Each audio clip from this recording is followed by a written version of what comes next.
Did you ever think you would make it? I feel I'm so close, I could taste sweet victory.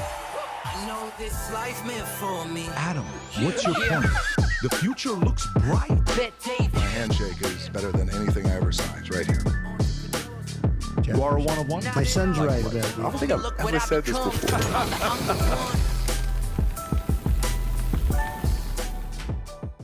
So we decided to do this podcast right now with everything that's going on in Iran. The president just finished what's going on in Davos. And the next thing you know, we're hearing about the ship that is on its way to right next to Iran.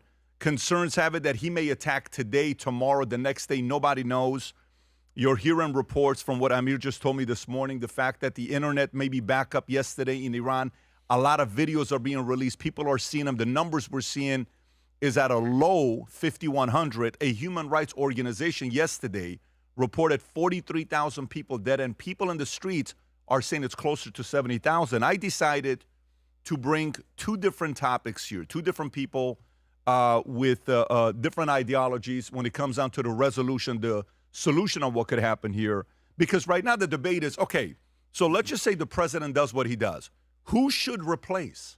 There's a lot of people are saying it's got to be Reza Pahlavi. He could be the transitional leader to go back and do that. And one of our guests today, one of them, Dr. Kangarlu, he's not just anybody in this space.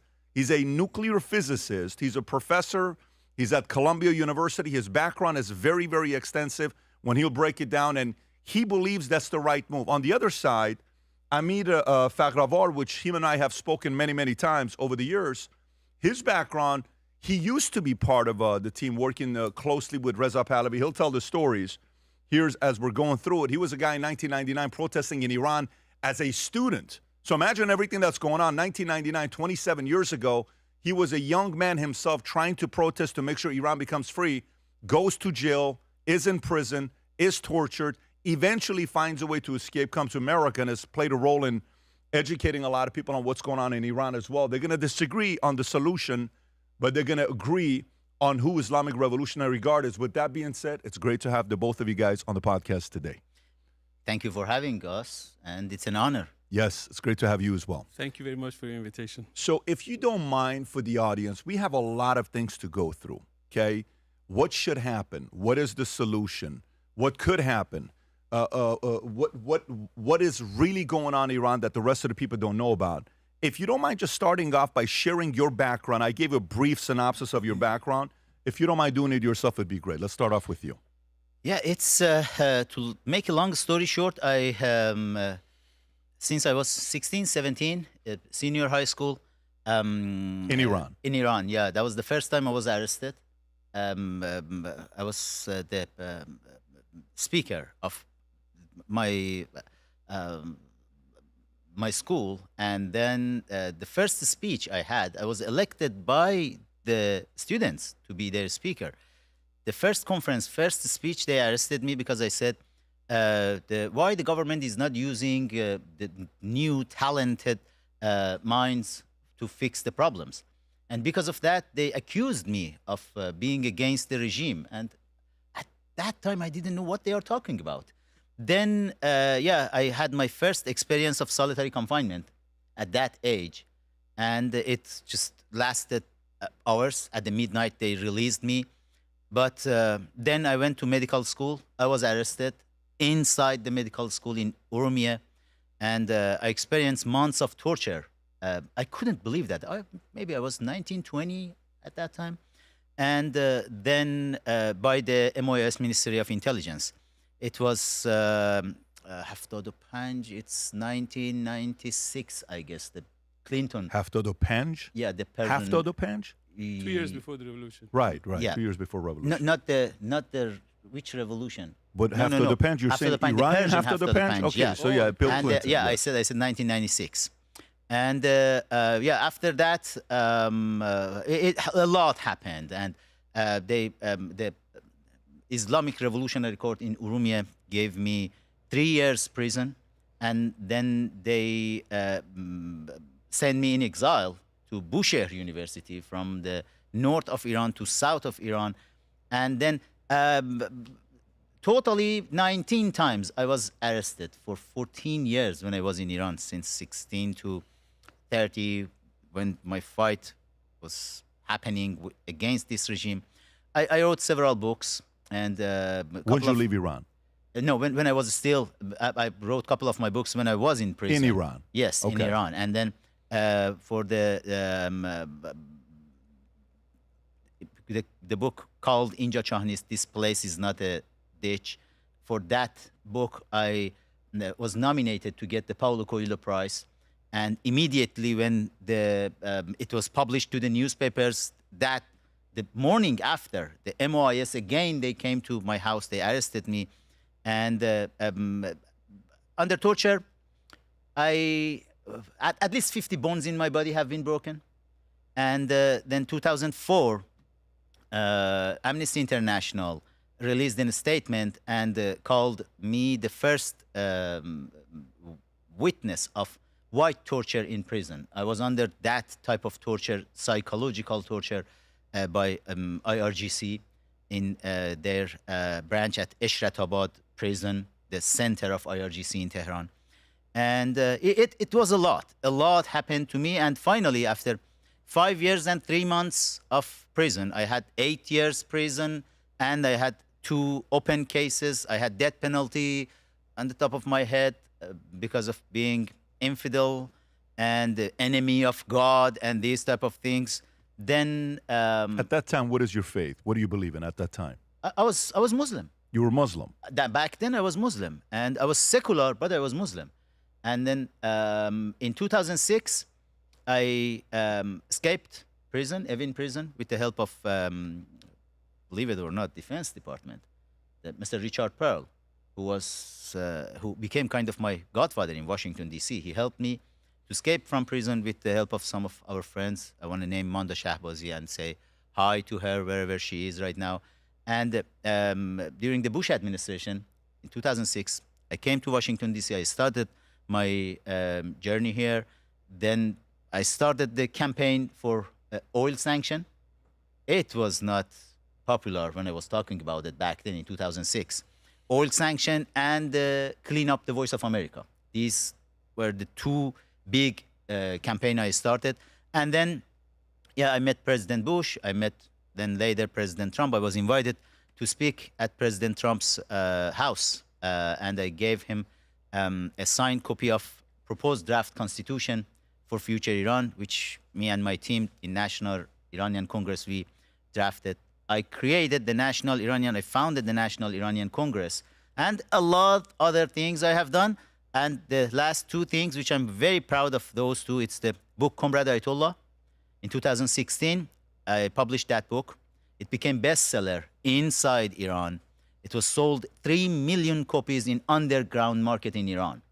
And it changed the course of kind of history of looking at Iran, because in this book I revealed Iranian Supreme Leader himself, Ali Khamenei, was the trained agent of KGB. I guess you had Reza Pahlavi here on your show, and he mentioned Khamenei was at KGB's agent in Patrice Lumumba University.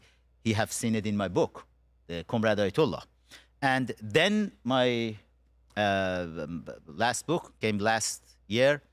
It's called The Spirit of the Constitutional Law, which is about the future of Iran. Comrade Ayatollah was about the past, to know our past, what was that, what happened. Right. And this one is about the future, which we are going to talk about it. Fantastic. How about yourself, Doc?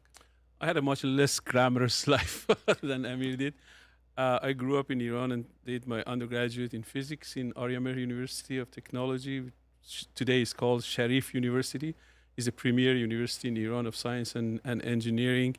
And then I came to the United States. I did my PhD in nuclear physics, and then I became a professor of physics for a few years. And then after a few years of working in physics and doing research in physics, I moved to Ohio State University, where I completely switched from physics to medicine. But I never forgot the stuff I learned in physics and brought all of that technology and the learning of how to look into mysteries of nature into physics. So I worked in the Department of Radiology at Ohio State University for 8 years. And there in 1996, 30 years ago, we built the world's most powerful MRI machine, operating at a field of 8 Tesla, that could look into the human brain and see fine structures that had never been seen before. And then developed a technology called functional MRI that, you can take images from the brain and apply a lot of physics and mathematical modeling and construct the human mind from the brain images. And that proved to be extremely useful in understanding the inner working of how the human brain, actually how the human mind works. And then I was recruited to Columbia University Department of Psychiatry, and I've been there for the last 25 years. There we are using that technology, the technology of using fMRI or functional MRI to construct the human mind from the brain and then compare the mind of a person with psychiatric disorder with a normal person and find with pinpoint accuracy exactly what part of the brain is not doing its job. And then you can treat regions locally rather than globally. You know that one of the biggest problems we have in today's medicine is that all medicine is really global. If you have a headache and you take a Tylenol, the Tylenol doesn't just go to your head. It goes from your head to your toe. Only a small portion of it goes to your head. And what we call side effect is the effect of medicine where it's not supposed to go. So we have developed in the last 20 years, we have developed a technology that we are offering it in our clinic in New York that deals with psychiatric disorders at a very, very local fashion, and we are treating patients with basically no side effect. You know that the psychiatric drugs have a lot of side effects. So that's my scientific life. But then I've been very active. Allahyar University or Sharif University, where I did my undergraduate in physics, is the not only premier science and engineering university, also a premier political activist university. When I was in that university, basically half of the university students were supporters of one armed group, leftist armed group, Marxist leftist armed group, and the other half were the supporters of an Islamic armed group. The leftist armed group was called what? The Marxist leftist was called Cherikhay Fadai Khalq, and the Islamic leftist group was called Mujahideen Khalq. And even Mujahideen today, some would say MEK. MEK, right? That's right. And even back then, in all the debates in the university, I was pro-monarch, pro-economic development, against the leftist overthrowing revolutionary ideas. I was telling my friends, in my classmate that, going for revolution, there's no guarantee that you would be able to get your ideals. I know that, all your students, you are very idealist, you love the country, but this is not a good approach to achieve your goals. And the best way to achieve greatness for Iran is really going through gradual economic development. I was telling them that, basically there are two approaches to taking a third world country to a first world country. Mm-hmm. Either you go through economic development, and after you approach certain degree of development, then political development, which we call democracy, will come at the end of political development. That's one approach. The other approach is start with political development and start with democracy, and then expect that the economic development will pursue political development. And I was telling them that if you showed me one country in the world that went through the second path, the path that you guys are pursuing, then I will follow you. You cannot find, you had your ideals were the countries in the former Soviet Union, Russia, Romania, the so-called Eastern Europe, and none of them achieved the ideal societies that they wanted to achieve. But compared to that, look at the first model. Every country that is going from the second world and the third world to the first world, like South Korea, like Singapore, like Malaysia, like Turkey, like Indonesia, they go from a third world country to a first world country through that model. Economic development first, political development next. And even today, I think, not only just for Iran, for all the countries who are seeking, construction of an ideal society, that is the right approach. Economic development first, then political change, whatever it may be. Okay, so that's great. Now the audience kind of has an idea of your background. Thank you for doing that, both of you. Let me ask another question. So 1979, the regime falls. The Shah leaves. Khamenei comes in. We've all seen the video when he comes in, plane lands. They had to eventually move him, go from a different direction. Why is it that Mohammad Reza Shah Pahlavi was able to rule Iran for 37 years. Khomeini comes and takes over. And for 47 years, nothing's changed. From 1979 till today, there's been many, many, many opportunities to change. Obama yesterday on a podcast came out, Rob, I don't know if you guys saw this clip or not. Yesterday on Pod Save America, Obama said he wishes he would have done something else with, by the way, if you haven't seen this, the 2009-2010 movement, this is a comment he said, when is this clip, Rob? October of 2022. It started resurfacing yesterday. Okay, so there's another clip of Obama, but this is the one that we can go to as well. He said he wishes in 2009, 2010, he would have intervened, right? He would have gotten involved. He would have done certain things. He says he didn't. Big mistake that he made in his career. Okay. But let's go to today. 79 today, many chances, nothing's happened. This is the closest we've ever been from 79 till today. What's different about today, and why has nothing happened in the last 47 years? I'll come to you first. Patrick, honestly, I don't want to say nothing happened, because in 1979, this is the people, I'm sure your audience, they don't know, and they will be surprised about that. In 1979, 98% of Iranian society, they were considering themselves as Muslim. 98%. Today, with all the survey we are doing, it's not easy to do the survey and know what is happening, but we can have the idea. 95% of the people in Iran today, they are saying we are not Muslim anymore. It's a huge change from 98% saying we are Muslim in 1979, and today 95% How do you know saying we that are not number? Muslim. That number- We are doing a lot of surveys. But how do you in know that different- number? The number 95%. I know it's a big number. We are our surveys. We are doing the surveys, and the survey are telling us. Who's doing the survey? It's we in our organization, because it's impossible in Iranian society right now. Regime is not doesn't let any survey I to just be want to done. make sure when the audience is watching this, when we're saying these numbers, we know according to a survey that you've done, the numbers are now 95%. You're saying don't support Islam anymore. It's not one survey. It's the surveys, at least Got it. hundreds of surveys. That's a we are massive doing. turnaround. Why is And that? That's the biggest achievement of our nation. Right. Iran is the first nation in Islamic world which is coming out of this virus.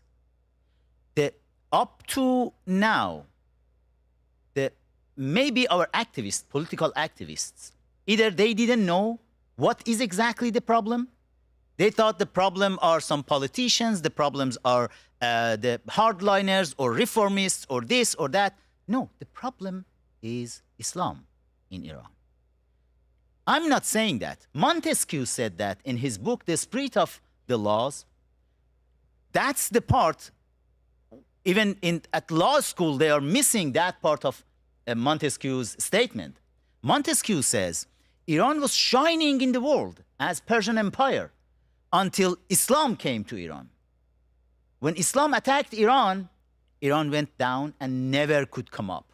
It was 276 years ago, I guess, when Montesquieu said that in his book, and everybody ignored that. And right now, the new generation in Iran, they realized, yeah, the problem we have in Iran is Islam. We had this problem during the Shah's time. It's the 120th anniversary of Iranian constitutional revolution. And the first constitution was drafted in Iran. Islam was the official religion. And then Islam was the source of all the laws. And we should have 5 grand Ayatollah to look at all the laws passing by the Congress to make sure that it's not against Islam. Islam was the problem. And now, during this protest, that's the reason the new generation, they burned more than 700 mosques, Islamic seminaries, and everything smelled Islam. They burned more than 100,000 Quran all over Iran. That means the generation, they passed it. We need it. The Islamic Republic of Iran was a religious dictatorship. That's the most dangerous type of dictatorship. It was not easy to get rid of them. And I have some issue I want to let Dr. Kangarlu with his brilliant mind to talk about that, but I want to just add this one. In 1979, Patrick, it was not a revolution. To me, based on my book, Comrade Ayatollah, based on 700 pages of documents and facts, the thing happened in 1979 in Iran was a Russian coup d'etat. It was different factions have been working together to bring down the Iranian king, and it was the job of Soviet Russia. KGB played a huge role to bring mullahs in power, and Iranian current supreme leader, Ali Khamenei, who was trained in Patrice Lumumba University, KGB's training center, since 1964 to 1968. And many other mullahs who are in power, they have That's been documented, trained. those 4 years. That's documented. Okay. Even I sent a team to Patrice Lumumba University in Moscow. I sent a team from Texas State University to that university in Moscow in 2012. They brought the document for me, and they brought the list from inside the school. They brought for me the list of Iranian graduates, and Supreme Leader's name was there. Mahmoud Abbas' name is there too. The Palestinian liberation organization movements. Yeah, it's Soviet Union have been involved very much in Middle East, in Africa, in South America, and Iran was their biggest achievement to bring down Iranian king, who was the greatest ally and friend of United States. They scored that, and they made Iran a minion for Soviet Russia. And that was not a revolution. It was Soviet Union, and it was not just the mullahs. It was some other help from inside the palace. I don't know if we want to talk about it or not, but let's pass it. I want to, Dr. Kangarlu. Well, let me stay on this, and I'm going to come to you, Doc, as well. Is when you're saying that, the mosque, it's important for the audience to see this. Rob, if you want to pull this up, the Iranian government themselves have reported that 61 mosques were torched in Tehran alone during the unrest. Now, Just keep in mind, one city. this is just one city. This is not the entire country. This is just one city, and you're seeing these pictures. Now, imagine what it is across the country. The numbers you see are staggering. So there's credibility to what you're talking about. But again, going back to it, since 79 till today, why has the regime been able to hold so much control and the Iranian people haven't been able to go back to being free again? I'd like to look at this problem from 35,000 high. I want to compare Christianity with Islam. Christianity is a religion that's 2,000 years old. Islam is a religion that is only 1,400 years old. So you can say that Islam is 600 years younger than Christianity. When did Christianity go through Reformation? 600 years ago, right? So it seems to me like when religions become 1,400 to 1,500 years old, they come out of adolescence and they become mature. They realize that because of the fact that religion is a base of psychological comfort for the masses, it doesn't mean that they're entitled to political power. You know that Reformation in Europe didn't just happen. It happened after the 30-year wars, after this, things much worse than what's happening in the Middle East happened in Europe. The Catholic Pope was ruling Europe with iron fist, just like Ayatollah Khomeini and Khamenei in Iran. They were torturing people, they were massacring, burning people at stake, and all of that. And all of that atrocity that was done in the name of God, but using the political power, eventually brought Reformation into the church itself, and that's what Martin Luther did, and the rest is really history.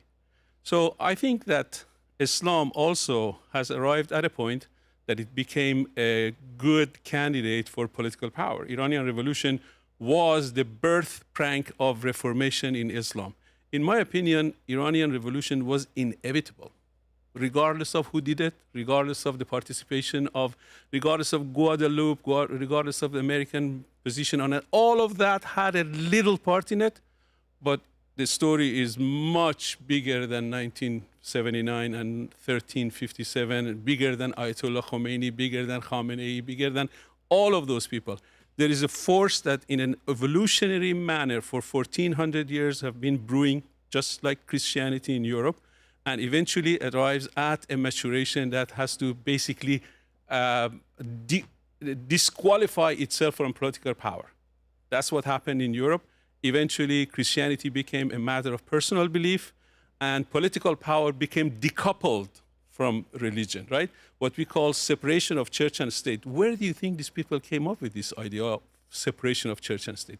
Separation of church and state in Europe became inevitable. Otherwise, Europe would have been burning for the following 600 years. And Europeans decided enough is enough. And the only way, the only culprit they found to stop the burning and stop the mayhem in Europe was separation of church and state. Decouple the political power from the personal conviction that we call religion. Islam is going through the same maturation, the same adolescence, the same reformation in the Middle East, and it's been going on for the last 47 years. You're asking us why Islamic Republic is lasting so long. I will ask you the exact opposite question. Actually, reformation in the world of Islam is happening much faster than it happened in Christianity. Historically, after Islam invaded Iran and conquered Iran and ransacked Iran, for 200 years, the silence of 200 years that prevailed Iran, the glorious Persian Empire that was in existence for 1,000 years prior to the invasion of Islam, for 200 years, Iranians were forbid of practicing their own religion of Zoroastrianism and speaking the language of Farsi until 2 centuries after this invasion, Iranians began to revolt against the Arab conquerors. And it took us from 200 years after invasion of Islam till 1979 before Islam became a candidate for political power in the modern world. And the fact that Iranians not only didn't speak Arabic, they also invented their own branch of Islam called Shiites. So invention of Shiites was a sign of revolt by Iranian people against the Arab conquerors whose religion was Sunni Islam. Okay? So this is a very long historic event that's been brewing in that part of the world for 1400 years.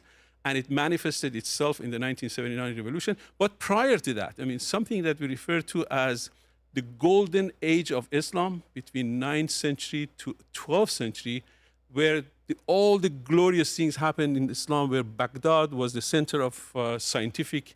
Baghdad was today's Silicon Valley and today's Paris. All the philosophers, all the mathematicians, all the astronomers. You know that, if you study astronomy, if you look at the map of the stars, a vast majority of the stars' names are Arabic. All the astronomers and astrophysicists know that. And in that golden age of Islam was because Islam was going through the same evolutionary path that I told you Christianity also did independently. And Iranians played a huge role in that 300 years, the so-called the golden age of Islam. And even today, Iranians and Iran are playing a huge role in bringing reformation in Iran and in the world of Islam.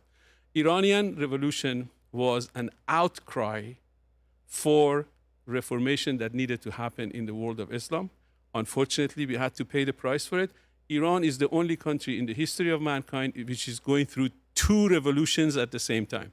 Revolution of reforming Islam and revolution of bringing democracy into the Islamic world. So a political revolution in parallel with a religious revolution. No country has ever done that at the same time. Germany did it not at the same time, about 100 years apart. And look how sweetly Germany was rewarded. Germany is the beating heart of the European economy. Not only beating heart of the European economy, but also all the Enlightenment movement, Kant, Montesquieu, and all of these people, John Stuart Mill, all of these guys who came up with the idea of democracy and separation of church and state, they basically came from Germany. So Germany had the same similar achievement as we did, except that they did it almost 100 years apart. Iranians are doomed to do both of these things at the same time. This is, in my opinion, one of the reasons, probably the only reason, that's why this regime has lasted this long. And at the end of this regime, whether it happens next week or next month, courtesy of President Trump, I think Iran is going to achieve something historic, monumental. Reform Islam and establish a democratic society within the world of Islam, which is not in conflict with the personal conviction of people, which is religion. Let me ask you this on this question. So the two revolutions that you're saying are happening at the same time, is it by the same group or two different groups? Two different groups. So Completely. can you explain both groups that Yes. are causing a revolution? So the so-called reformists in Iran, they are doing the job of reformation of Islam. They are so attached to Islam and their conviction that they at the same time that they like democracy and they would like to make Iran a democratic society, but they don't want to abandon their religion. So those people will eventually look at the religion and see the part of the religion, the verses of Quran, which is incompatible with today's world, and they throw them out, or they kind of leave them silent, verses of Quran, and take the rest of Quran, the part that's not really incompatible with modern world, and call that their religion, and they create a religion very similar to Protestantism, right? And then the rest of the society, which sees this amazing force, economic force, political force, environmental force that is basically destroying Iran, the rest of the society will go down the path of democratization of Iran. And I think I can see that these two paths are happening at the same time. Sometimes they're helping each other. Sometimes, unfortunately, they're hurting each other. But eventually, they have no way of, other than cooperating with each other and making Iran the first country in the Islamic world that brings true democracy, that becomes a role model for the rest of the Middle East and Islamic world. Got it. So for the average person that's trying to follow what you're saying, could it be that there are two different revolutions, but some of the people from here and here are on the same page on the other side of the movement? Yes. They are. Okay. So who is on the reformist side? You know, if you bring it to us in a way that is chewable for American people. Is it the Democrats and the who, you know, if there's a way for you to bring, is it the, you know, certain religious sects that are unifying together to go against it? Who would it be? You know, there is a principle, there is a rule, there is a constitutional article in Islamic Republic's constitution called Velayat Faqih, or jurisprudence of the clergies, of the Ayatollahs, religious jurisprudence, basically. That's how I can translate the Velayat Faqih. So Velayat Faqih basically means that the highest authority in the religion of Shiite, not only he is qualified to occupy the position of the highest quality of the religion, he is also entitled to highest political office in the land. So there are people within the clergy, within the Islamic establishment, who are opposed to that idea. They want to separate the jurisprudence, the position of the jurisprudence, from the position of the political leader, right? Ayatollah Sistani in Iraq is one of them. He's not very vocal, but he is opposed to that. There are many Ayatollahs in Iran who are also opposed to the mixing of the jurisprudence, the position, the highest authority of the religion and highest authority of the politics. Ayatollah Montazeri, at the very beginning of the revolution, was one of those people who opposed, even though, ironically, he came up with the idea of Velayat Faqih, but later on, when he saw Velayat Faqih in action, he became opposed to it, but he became subject to the wrath of Ayatollah Khamenei, and he died in anonymity and under house arrest.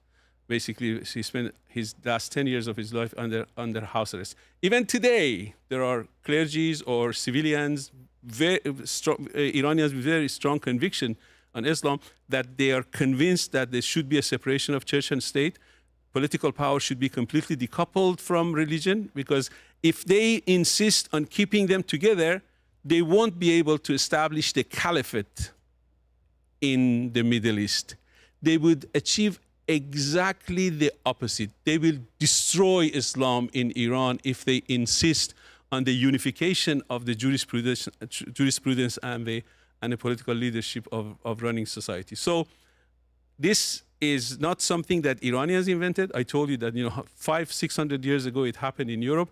It's a natural evolution of religions who try to capture political power. Got it. They And what are you yourself, by the way, just out of curiosity? Well, I'm a physicist, so I don't believe in God. You don't believe in No. God. Okay, so you're that's great to know. That's it, where you're leaning, because you're neutral. You're right here. You're not making anybody happy. No. Okay. No. So you're not an agnostic. You're an atheist. Yes. Okay. Fantastic. Okay, that's good to know. Rob, can you do me a favor? Let's bring it up to now. President Trump yesterday is being interviewed. I believe he's on Air Force One, and he's being interviewed, and he's being asked about what's going to happen with Iran. Here's his response. And I want to get your answers on should America intervene or not, and if no or yes, why? Go ahead, Rob. We have a big force going toward Iran. I'd rather not see anything happen, but we're watching them very closely. I saw 837 hangings on Thursday. They would have been dead. Every one of them would have been hung. This is like from 1,000 years ago. This is an ancient culture. Very smart people, by the way, but it's an ancient culture. 837, mostly young men, were going to be hung on Thursday. And I said, if you hang those people, you're going to be hit harder than you've ever been hit. It'll make what we did to your Iran nuclear look like peanuts. And an hour before this horrible thing was going to take place, they canceled it. And they actually said they canceled it. They didn't postpone it. They canceled it. So that was a good sign. But we have an Armada. We have a massive fleet heading in that direction. And maybe we won't have to use it. We'll see. Okay, so should the U.S. intervene or should they not? Why not? Amir. Definitely it should happen. And we are not talking about boots on the ground. Nobody's talking about that. But attacking the institution of this regime, think the same as 12 Days War. Israel could just continue that until the end of that regime. When President Trump at the 13th day just called Benjamin Netanyahu and asked him to for the ceasefire.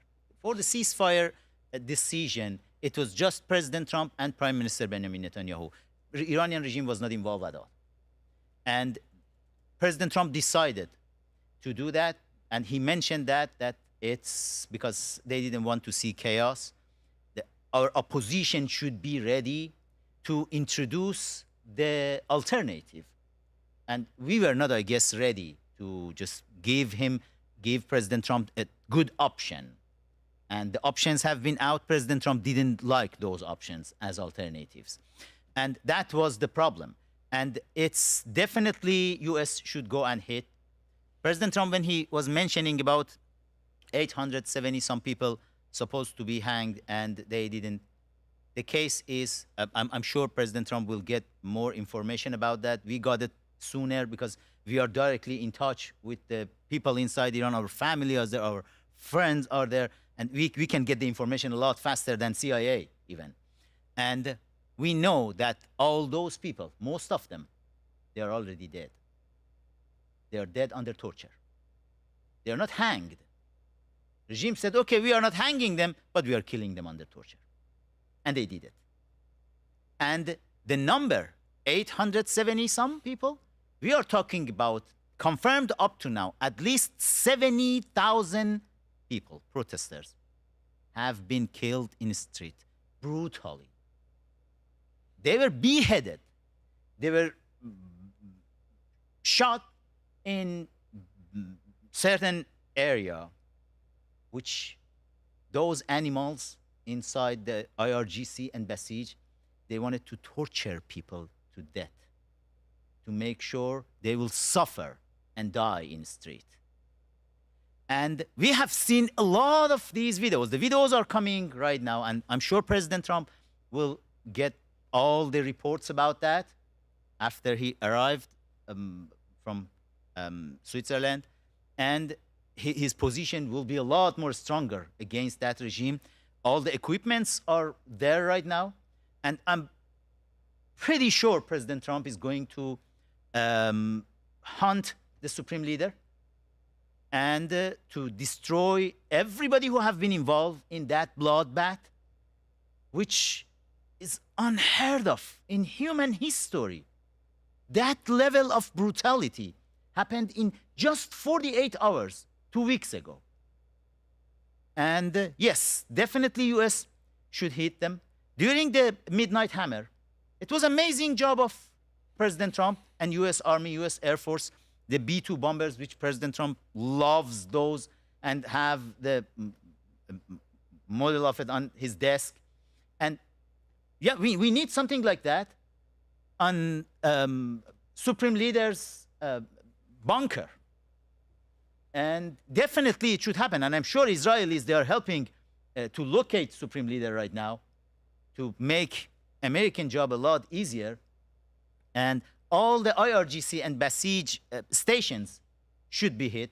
The entire regime's missiles facilities all around the country should be hit. At the same time, and Israel said they are capable to do that, and I'm sure they are capable to do that with the help of US Army. It should happen definitely. And it's going to happen. It's going to happen. We need to think about and talk about the next step, which in our organization, National Iranian Congress, for years we have been talking about today and what should be next. But Patrick, I want to go back just for briefly to disagree with all the respect with Dr. Kangarlu regarding Islam. Islam is not reformable. It's impossible. To me, as an ex-Muslim, Islam is not a religion. Islam is a virus. It's a virus. You cannot go and negotiate with the virus and say, oh, okay, please just kill a little softer. And the Islam has its own constitution. It's called Quran. The constitution, you cannot change Quran. The Quran is there. Islam is the religion, they are saying, to govern. Christianity is not like that. You cannot find any other religion to say, we are here to govern. They are saying we are here to guide the people toward God. Am I right? Islam is the only one says we are here to govern. And look at Prophet Muhammad. They are calling it Prophet Muhammad. I'm not calling him. I want to use the word Charlie Kirk used for Muhammad. A pedophile, a warmonger pedophile. That's his story. And they are saying Sunnah, Muhammad's Sunnah. What was the Muhammad's Sunnah? To killing everybody? To start killing from his cousins, his family members, raping the girls at the age of 6. They're saying, oh, that was not 6, that was 9. Oh, just how shameless you are. And then to going and kill the entire Jewish population in a Jewish town called Yasrib, which they welcomed him. And then Muhammad, after killing all the Jewish, mass murdering them, then changed the name of the town to Madinatun Nabi. And they are doing exactly the same thing. They have done it then to Iran. With who? Ali have done it. The head of Shiaism. I don't believe Iranian made Shiaism to just bring some type of civil war inside Islam. No, Shiaism, Iranian have been fighting with Islam all these last 1400 years. And let's go back to Montesquieu as the last point on this subject. Montesquieu said in his book, The Spirit of the Laws, he said, we have 3 types of government. He said, either we have republic, or we have monarchy, or we have despotic. It's one of these 3. Any governments in the world can be subject of one of these 3. And Montesquieu said, the monarchists in the world, he says, the Christian Catholics, they are going for monarchy, normally. It's in his book, The Spirit of the Laws.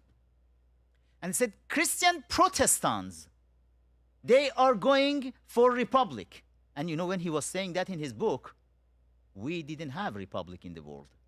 40 years later, the first constitutional republic came up from a Protestant nation, America.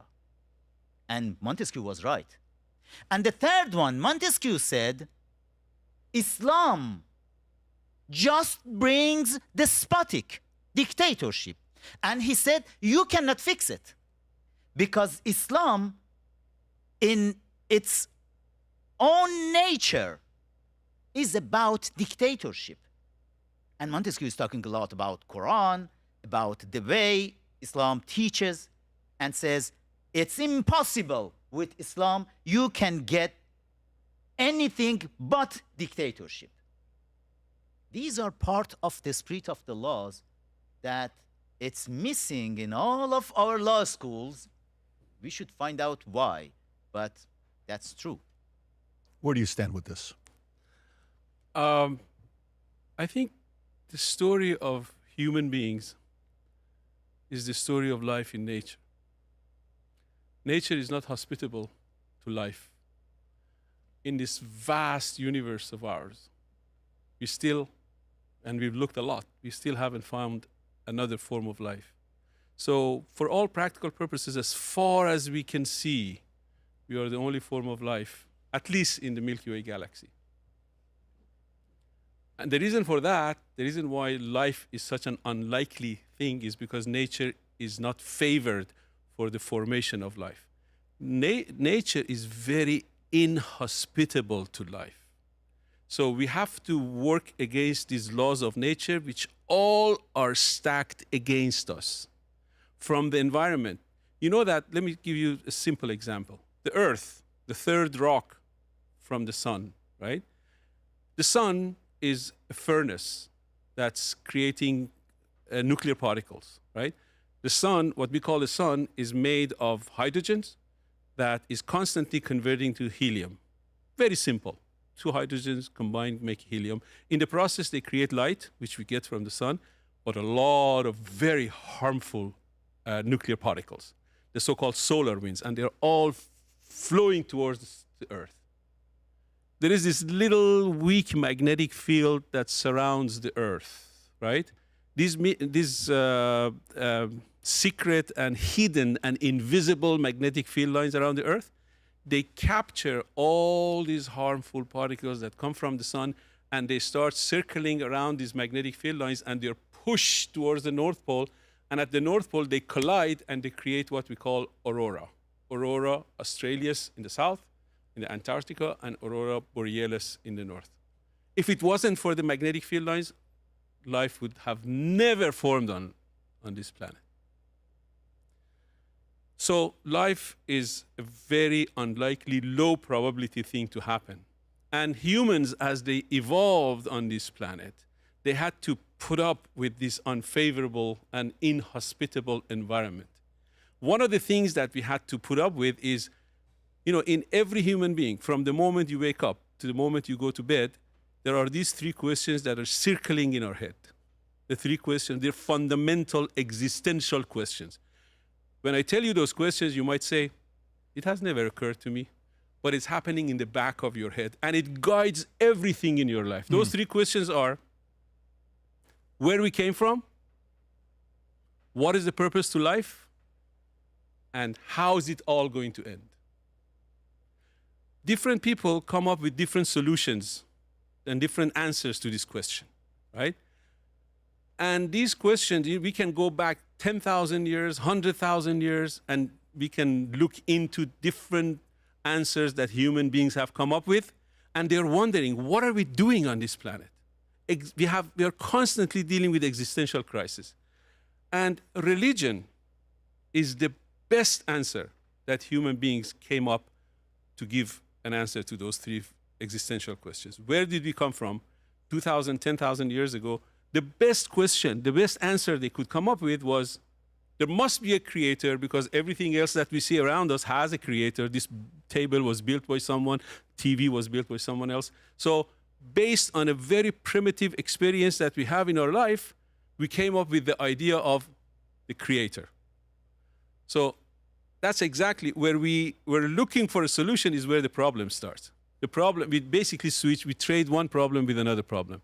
So all religions really were I don't want to call it a miserable attempt, but a desperate attempt by human beings to answer those fundamental questions. Christianity, Islam, Judaism, they all came up with their own version of there is this old man with the white beard in the sky who created the world, out of 6 days from the rib of the Adam and Eve, and all of that story, those stories. And but one thing that these religions had in common is that the source of right and the source of power is God. And anyone on earth who is entitled to power or captures power should have some kind of a relationship or some kind of authorization from him. So the source of God, the source of power was God, the source of right was God. This happened until Reformation in Europe, and what Reformation led into Enlightenment, and Enlightenment led into Industrial Revolution, and then here we are. So in Enlightenment, these brilliant European thinkers like Kant and Montesquieu, they said, wait a minute, why should right belong to God? What if God didn't exist? Nobody has really seen this God. We have learned enough about human capability that we should really say right belongs to humans, not belongs to God. The basis of democracy, liberal democracy, all the industrial progress, all the economic success is that, where we went from the source of God, the source of power is God, and his representatives on earth are entitled to rule over the people's life, to this new idea that right belongs to humans. The right belongs to human is at the basis of human right, democracy, and liberal democracy. What does liberal democracy? Liberal democracy means human beings are free. They have to be liberated from the constraints. From whose constraints? From God's constraint, because he is the biggest concentrator of human being. He is the one who is constantly limiting our freedom.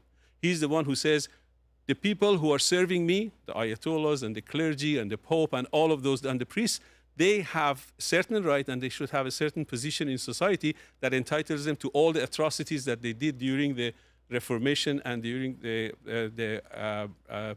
Pope's role in Europe and during the Ayatollah's rule in Iran. So what Europeans discovered, that going from the right belongs to God to the right belongs to humans. What I don't want to do is I don't want to go too deep into religion. I want to stay on the topic of Iran. So it is. If you want to go to the point of Iran, because the question was, should U.S. intervene? Will they? And then I know he kind of threw you off because he debated the religion thing. That was my fault. But if you want to stay on that topic, because Right. then we have 1 hour left here. So I want to make sure we address those issues. So the reason why I gave you this 5-minute comparison between Christianity and Islam and the roots of how liberal democracies and democracy and reformation really happen in Europe and is happening in the Middle East now. I think the players in what's happening in the Middle East, they have no options. Ayatollah Khamenei has no option but continuing on his path, because he received his authority and his mandate from being an Ayatollah, the representative of God on earth. And if he switches side tomorrow, nobody believes that he believes in the human right and he is going to denounce his God. Because going from representation of God on earth to a liberal Democrat, it means you have to first do one thing, what Amir already did, denouncing God, right? I guess you haven't denounced God. No, I love God. Right, he loves God. He loves an imaginary. My religion is mathematics. That's okay. So so you're an agnostic or you're an atheist? I look, it's totally different story, because it's the thing I'm telling you. If you ask Iranian new generation, most of them, they are saying our religion is mathematics and we love God. We are not anti-God. We love God, and our nation are searching for the next step, which it's the huge movement of converting from Islam to Christianity today in Iran. It's huge movement. And it's the entire nation, they are trying to find the next place they should be in. And yeah, a lot of my friends, entire my family, they converted to Christianity. And a lot of my friends, they are trying hard to save me and bring me to the world of Christianity. I love the message of Jesus because it's about love. It's all about love. What's wrong with it? And when you go to Islam, it's all about hate. It's all about killing. And that's the reason. But in general, yeah, I believe in creator. I believe in a creator who just wrote all these formula, beautiful formula of the Physics. physics and mathematics. Yeah. And to go back to the question, Patrick's question about U.S. attacking Iran. So the reason why I told you all of that is because I think the U.S. will attack. There is basically President Trump has no choice but attacking the Ayatollah. I gave you the reason for my declaration of the inevitability of invasion of the Islamic Republic from the historic religious evolutionary point of view. But there is another aspect to it, the international politics and the standing of the United States in the world and the conflict that the United States is having and is resolving with China and with the rest of the world. I think that election of Donald Trump was the best thing that happened to the United States. If it wasn't for his election, not only the despots of the world like Khamenei and Assad and Xi Jinping and Putin would have really eaten our lunch, but also that the United States, you know, we are a kind of an isolated island, two oceans between us and the rest of the world. The quality of life and whatever we have stood for and whatever we have achieved in the last 250 years would have vanished in a very short time. And if I get a chance to, I'll tell you exactly how it would have happened if Trump was not elected and why the mandate with which Donald Trump was elected to office leaves him no choice but invading Islamic Republic. I want to add one more thing about the why U.S. should attack. And you mentioned about Khamenei, the supreme leader, is just getting the mandate from God. I'm disagree with that. Because Khamenei himself is not a real Ayatollah. He's not even a real Hujjatul Islam. And he has a long history of doing a lot other things. And I don't know if you heard about it when he was 17 in Iraq, in Najaf. One of the Iraqi's parliament member, Fakhravar Sheikh Ali, he's a very, very well-respected parliament member in Iraq. He mentioned on his ex that Ali Khamenei, at the age of 17, was a gay guy in Najaf.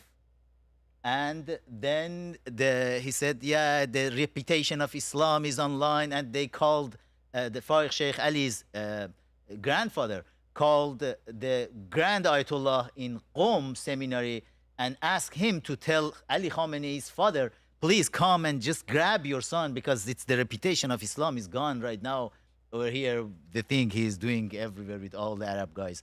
But Khamenei was not at all a religious person. Khamenei is agent of Russia. He's an agent. Do you want to search the name Smith Hampton, the U.S. ambassador to Kenya in 1988? If I'm not mistaken, I'm using just the memory. June 11, 1988, he wrote an article for Observer Reporter. That was the first article I could track. It was 1 week after Khamenei became supreme leader. And he said, Ali Khamenei is a graduate from Patrice Lumumba University. And he said, we in United States, we are in trouble. Because if he stays in power, Ali Khamenei stays in power, Iran will be the minion of Soviet Union. And we cannot do anything because he is a trained agent of Soviet Russia. The first one mentioned Patrice Lumumba University was Prime Minister Benjamin Netanyahu. When he was 30, July 1979, couple of months after Iranian so-called Islamic Revolution, Iranian coup d'etat, Russian coup d'etat, Benjamin Netanyahu had a conference, and in that conference, he brought up the story of Patrice Lumumba University and said the Russians, they are training the future world leaders. But they didn't know Iranian mullahs have been subject of that training. And because of that, Khamenei cannot say no to Russia until he is in power. Everybody in Iranian politics, the both sides, hardliner and the reformists, they were in shock. They said it was a lot of opportunities.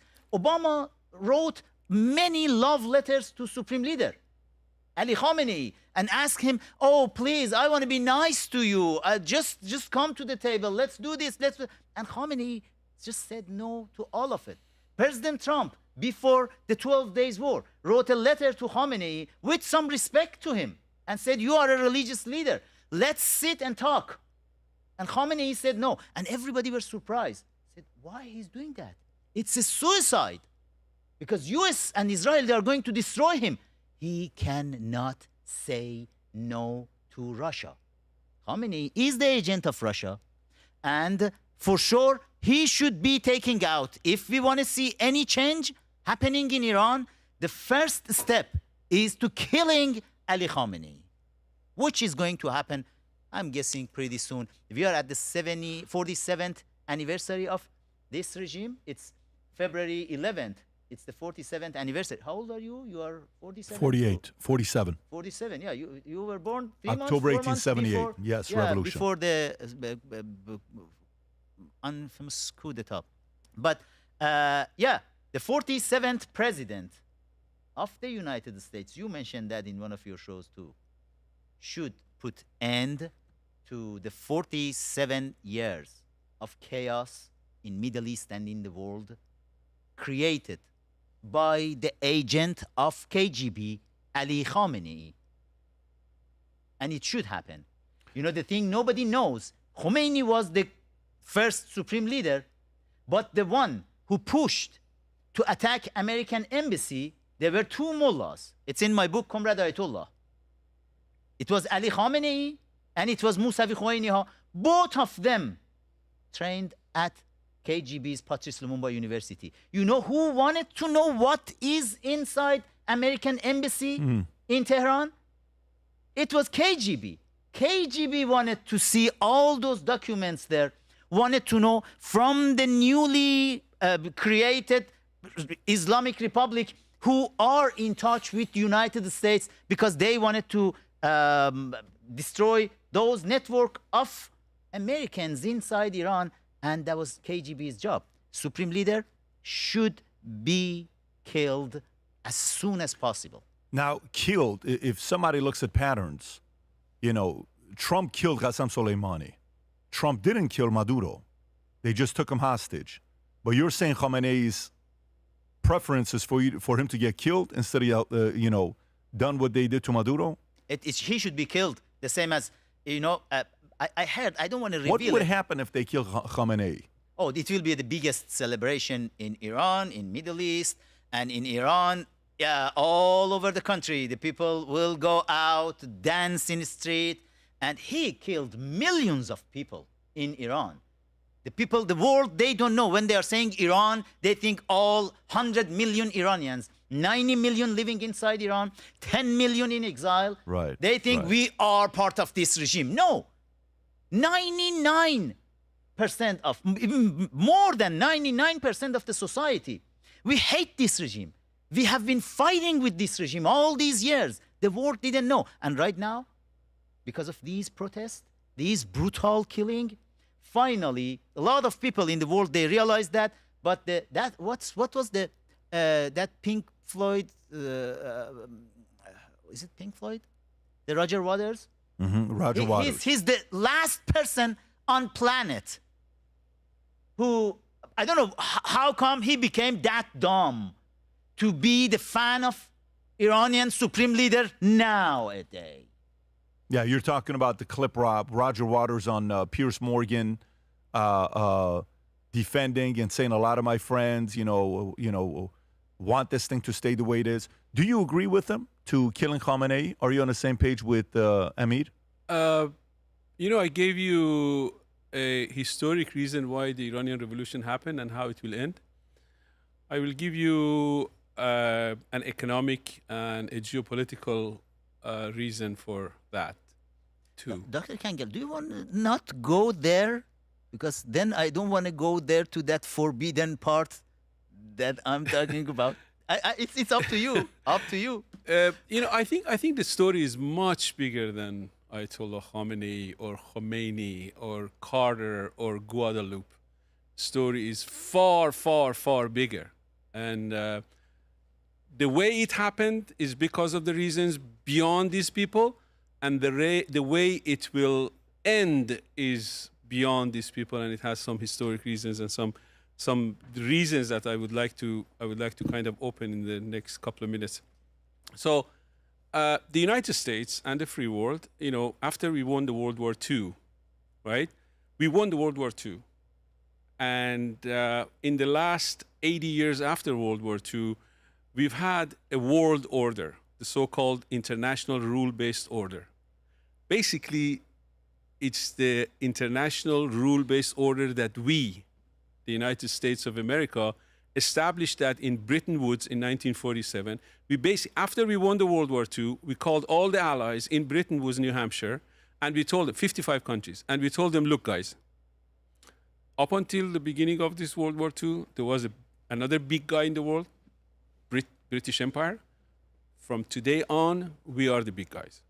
And this is the way we are going to run the world. The way we're going to run the world from now on is like this. We, the United States, we established security of the free waters, of the blue waters of the world, the security for trade. The US Navy and the US military will guarantee security of trade between the nations. The nations who are on our side they don't need any insurance policies. They don't need to escort their merchant ships. We will provide that security with one caveat. You should be on our side. You cannot be on the bad guy's side. You cannot be on the Soviet side. This is what's called Bretton Woods world or world order or the post-World War II order or the international rule-based order, whatever you want to call it. And from 1945 till 1990, when Soviet Union exploded, imploded, and collapsed, this was the world order.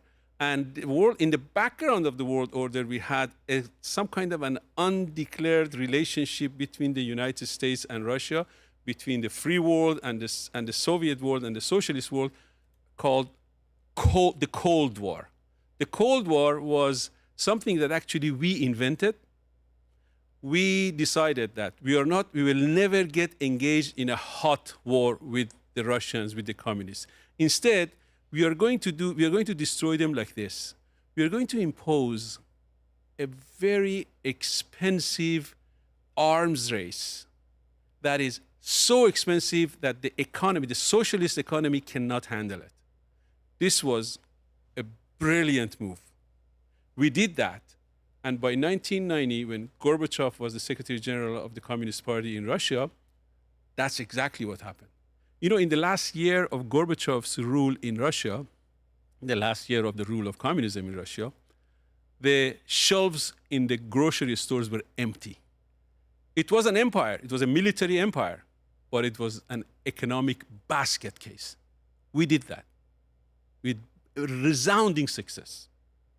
So Soviet Union, our enemy, disappeared. Between 1990, when Soviet Union collapsed, and 2010, in the 20 years. So prior to that, in the 30 years of the Cold War and the competition between the United States and Russia, we basically had a bipolar world, two superpowers, America as the capitalist superpower and Russia as the socialist superpower. Between 1990 and 2010, in those 20 years, the world had only one power, one superpower. That 20 years, that 2 decades is called the unipolar moment. It's called moment, even though it's 20 years, because it's very short. in the context of the history of mankind. In that 20 years, United States was the biggest honcho, the only superpower in the world. We didn't take advantage of that unipolar moment. What we did in that unipolar moment, unfortunately, George W. Bush was our president, and he thought that since we are the only superpower, there's no Russia to constrain us anymore, we can just invade anyone we want. So we invaded Afghanistan, and we invaded Iraq, and in both of those cases, we were extremely successful. In Abraham Lincoln, it's really ironic.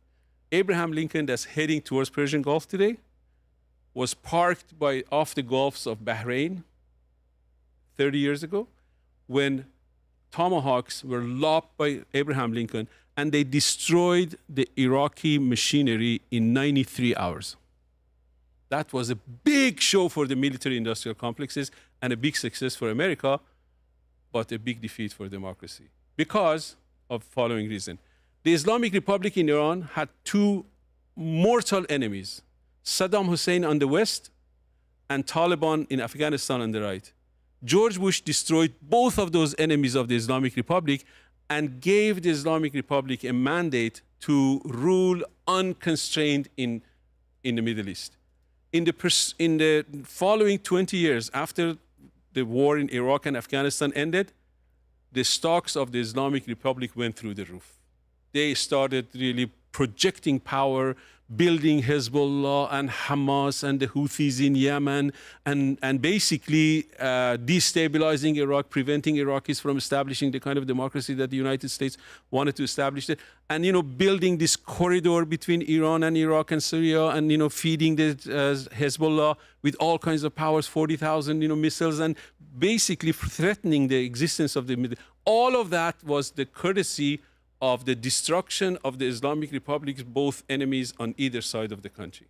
So you see, instead of using that unipolar window of opportunity to solve the economic problems of capitalism, and we had plenty of economic problems to solve. We did this on the one hand.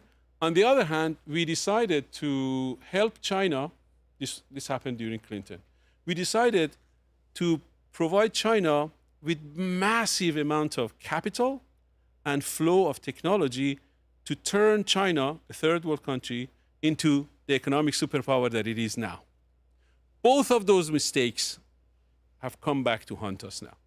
China, for a while, they played the game of being an ally and friendly. And is your point here? What's your point here? My point here is that the reason why President Trump came to office is because of this gigantic mistake that was done by Republicans and Democrats at the same time, and then and the problem didn't really go anywhere, didn't disappear. Today we have $37 trillion of national debt. We had $1.3 trillion of trade deficit with our major partners.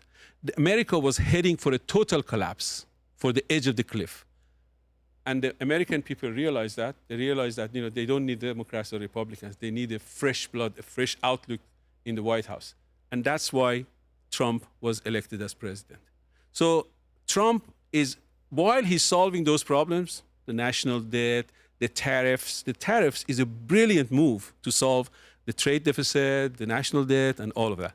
But along with his outlook to politics and international relations came this irreconcilable attitude towards the enemies of the United States, small or large. So when he identified Venezuela, Cuba, and the Islamic Republic as the three countries that are allying with China and Russia to compete with the United States and undermine the US economy, these countries that I just named, China, Russia, Venezuela, Cuba, and the Islamic Republic, they have started a campaign of de-dollarization in the world economy. They want to do away with dollar and replace dollar with their local currencies, yen and rupee and real and all of that. If that happens, the economy of the United States will collapse. So he has to combat that problem, the de-dollarization of China, Russia, Iran, and Venezuela and Cuba. And should President Trump kill Khamenei? That was a whole 7 minutes. You still didn't answer the question. Well, it's not for me to say what. I know, but I'm because asking I your don't, opinion. I don't What is your think- opinion? I got a history lesson, but I want to know what. Unfortunately, I don't think President Trump will listen to me. It's not about the president listening to you. This isn't about the president. Audience is watching. Yeah. We have you guys here. History lesson, I can go to History Channel and get it. If it's leading to an answer, doctor, I want to know about it. Do you think there will be intervention? Should there be intervention or no? What do you think? I want to get your opinion. First of all, I don't think what you heard from me, you will get it from History Lesson, History Channel. To get it from who? You are not going to get it from History Channel. History Channel will give you the party line, not the analysis I just gave you. But I think I will answer your question like this. I think President Trump will do what you asked me. He's going to go after Khamenei. He's going to after the leadership of the Islamic Republic Revolutionary Guard, IRGC. He's going to go after the people who committed all these atrocities in the last 3 weeks, and he cannot not do it. And since He President cannot Trump, not do it. He cannot Yeah. not do it. Why can he not he do said it? that. President Trump just created the red line. It's not Obama. When Obama regarding Syria and Bashar Assad said, that's my red line, don't cross it. And then Bashar Assad several times crossed that red line and nothing happened. President Trump, he's the man of his word. Everything he said happened. President Trump, 3 weeks ago, told the Iranian regime, if you kill any protester, I'm coming to punish you. I'm coming to help the people and rescue them. And they didn't kill one protester. They killed at least up to now 70,000 protesters. They shot 400,000 protesters. And right now they have 3 million people under torture. I guess they passed a lot of red lines. And President Trump is the man of his word. And, you know, the amazing thing is... Rob, is this 53 minutes ago or is this the No, one from this was 10 days previous. ago? Right. Okay, that's from Yeah. 10 days ago. Yeah, so, okay, so yeah, then... it's exactly his promise. Right. For So- this promise, he should go So and then kill here's the them. question. The question is, but by the way, a lot of a lot of Americans are going to say, you know, it's none of our business. Leave them alone. We shouldn't intervene. You know. It is our business. Okay, tell me why It it is our our business. business. If the United States doesn't get rid of the Islamic Republic in Iran, the Islamic Republic is in a position to play a role in that axis of evil, China, Russia, Islamic Republic, Cuba, and Venezuela. He already took care of the Venezuela. There is a good reason. And he keeps talking about Cuba. And he doesn't talk that aggressively about the Islamic Republic, but I think he is thinking aggressively against the Islamic Republic because the stakes are high. If Islamic Republic, as the major supplier of energy to China, and China in the last 30 years have been eating our lunch. If the United States, and President Trump has a very strong position on China. He knows he has to contain in China. Do you know where Abraham Lincoln came from? From South China Sea. Its permanent mission is in South China Sea because we are trying to contain China. But one of the ways, actually more important than having Abraham Lincoln parked in South China Sea, would be to destroy the Islamic Republic. The destruction of the Islamic Republic is a prerequisite for America to compensate for all the economic damage that was inflicted on our economy by the past presidents, including Obama and Biden and W and Clinton. And Doctor, I want to add something. You asked why some viewers, they are saying why it should be, it's not America's business. I want to refer the people to go and check about who created the State Department first. Do you know who did it? Tell us. That was the first Secretary of State of the United States of America. A guy called Thomas Jefferson, which I love this guy. When I was a teenager, I read a book about his life and I said, oh my God, he is my role model. And I'm called the Persian Thomas Jefferson, by the way, after that. Thomas Jefferson came up with the idea called Empire of Liberty. Based on that idea, Empire of Liberty, he created the State Department and he said, yes, we got it. We got the Constitution of United States. We introduced the first constitutional republic to the world, but we have obligation for entire world. Maybe some people, they don't like this right now, but they are saying, oh, it's America first. America first, this idea of America first is coming from Jefferson. And the world is a lot smaller than everybody think. Those people who came and attacked in 9/11, New York, those World Trade Centers, those were not Americans. They came from somewhere, from the other side of the oceans. It was some ideology. If Americans, they want to live in peace, they shouldn't think, oh, if we live in peace in our country, nobody is coming to knock our door and kill us. No, they are coming. I'm an American.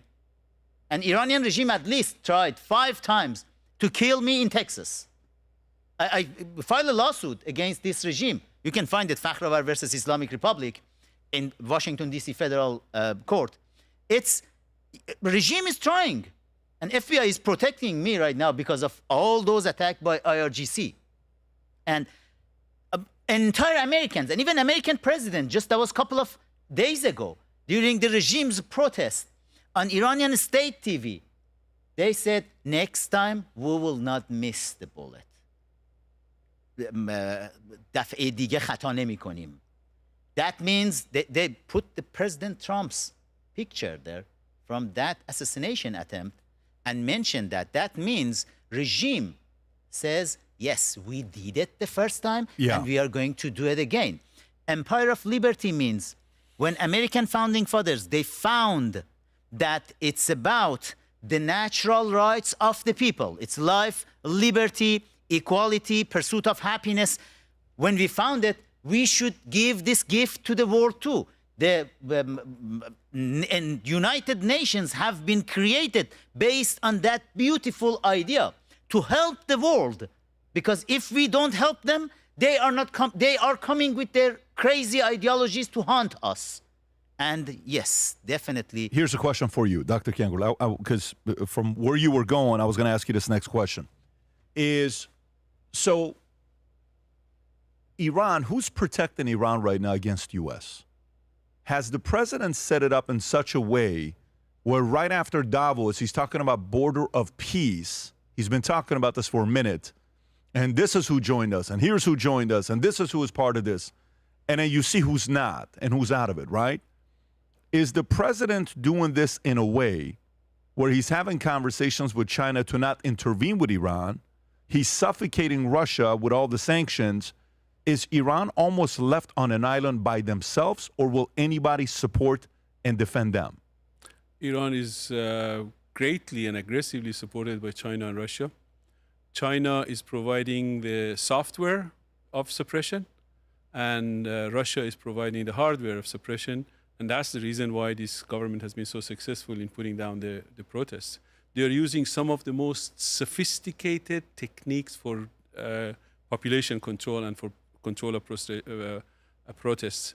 But I don't think that either China or Russia, regardless of how hell-bent they are to keep this government in power, I don't think they would be able to do that because of the fact that the United States has a president who has discovered a tool in the toolbox of the president that no other president had ever was even aware of this tool in the toolbox of the presidents. I mean, the presidents, when they come to office, they think that the tools they have to play with is Pentagon, State Department, Hollywood, the soft power, and basically our relationship with our allies in Europe and the rest of the world.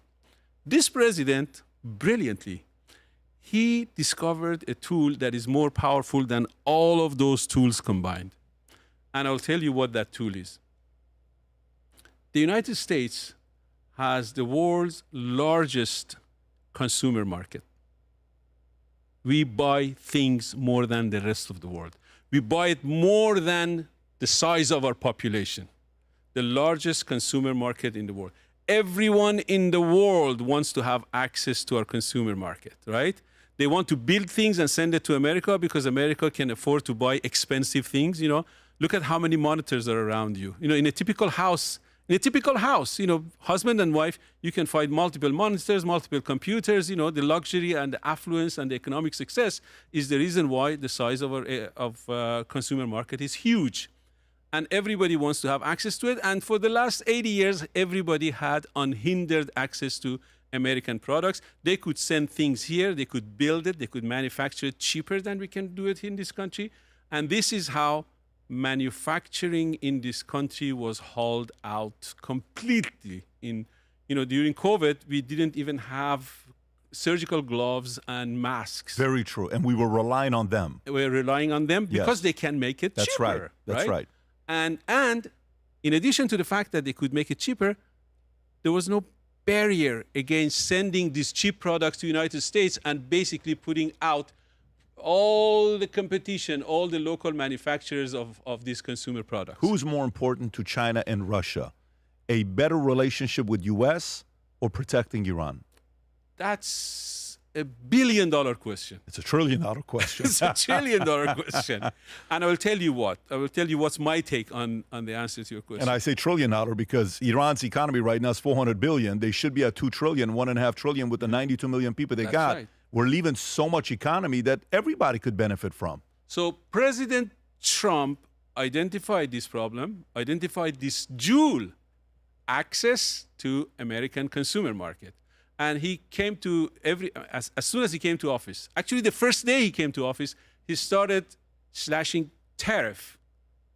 Tariff, he said, tariff is my most favorite word in the dictionary. The reason why it's his most favorite word in the dictionary is because in the last 80 years, we basically had no tariff for the export of products to this country. And every country, including our allies in Europe and Canada and Mexico and Japan and Australia, they had huge tariffs against the export of American products to their countries.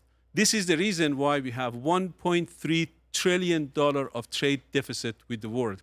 And that trade deficit has caused our national debt of $3.37 trillion. You know why I'm asking this question? The reason why I'm asking this question is because everything to me is sequencing. You know, the kids and I were just introduced to this new game by Moral and Tikran called Sequence, where you have to find a sequence of matching the numbers with the cards, and you have an opponent, you have a teammate to play with.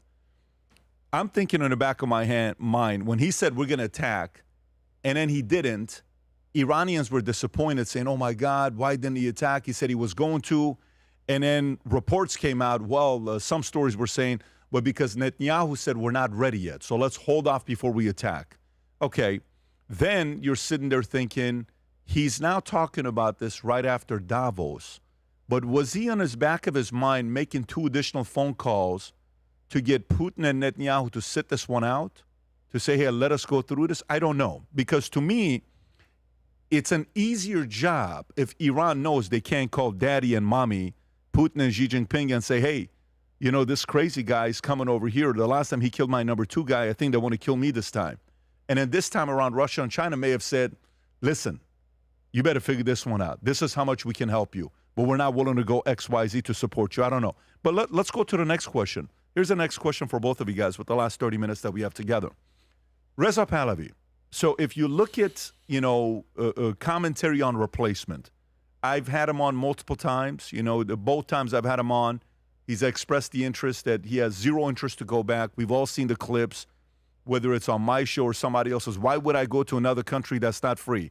I already have freedom. I wouldn't go to another country that's not free. I'm not going to go there. And then he flips and he says, I'm willing to die for my compatriots, and I'm willing to die for Iran, and I'm willing to go back, and I'm willing to do all this stuff. And then we saw the picture with him and Maria Corina Machado, right? And to give him credit, his videos were going viral in a big way on Instagram pre them shutting down the internet, because a lot of Iranians were able to see it. And I'm a guy, a lot of people would say those are fake bots. I know the game on what fake is and what real is. These are real views he was getting. What happens next? Your position with Reza Pahlavi and your position with Reza Pahlavi. I'll come to you first. Whew, the sexiest topic. I have been a friend with him for 10 years. Since I Are was, or were? I were. I'm not. Were you on his team when he was? He trusted me a lot Okay. as a friend.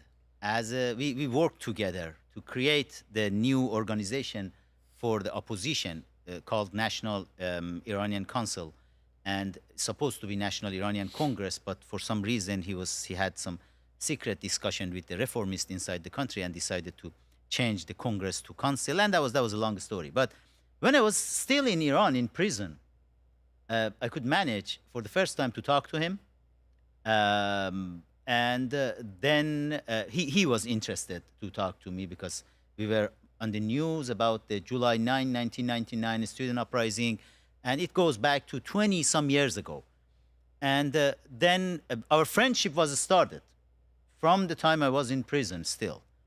And then I came to United States in 2006, and he was one of the first Iranian opposition figures who contacted me and came to have lunch with me, and our friendship in person started, and we went together with President Bush's team to the International Conference of Democracy and Security in Prague in 2007, and we both signed the charter to create the new organization, Global Defenders of Freedom, and it's just my signature there and Reza Pahlavi's signature in that chapter, and President Bush's signature is there, Jose Mario Aznar, the former Prime Minister of Spain, and the Nathan Sharansky. Václav Havel was hosting us.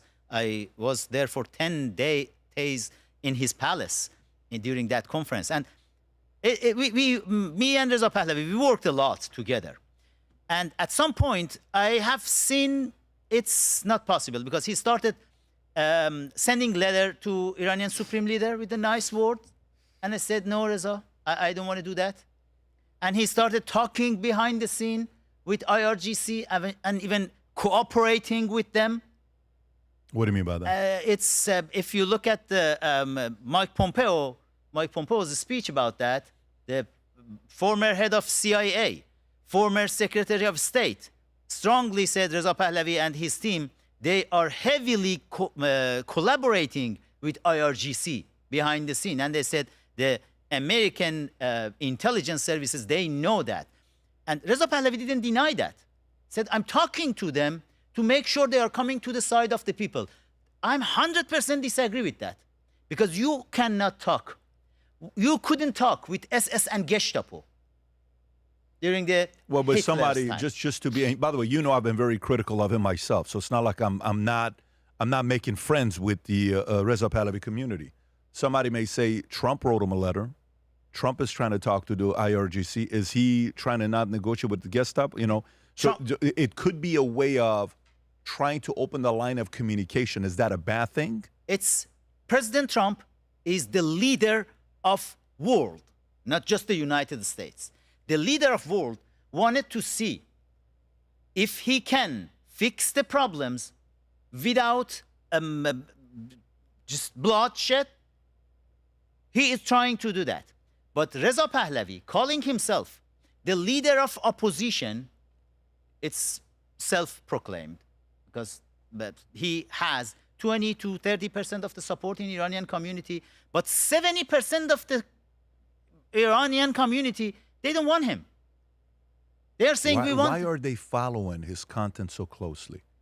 Why are they following? Again, please, Amir, hear me out on this. I'm a very reasonable player. My criticism is, why have you been sitting around not doing anything for 47 years?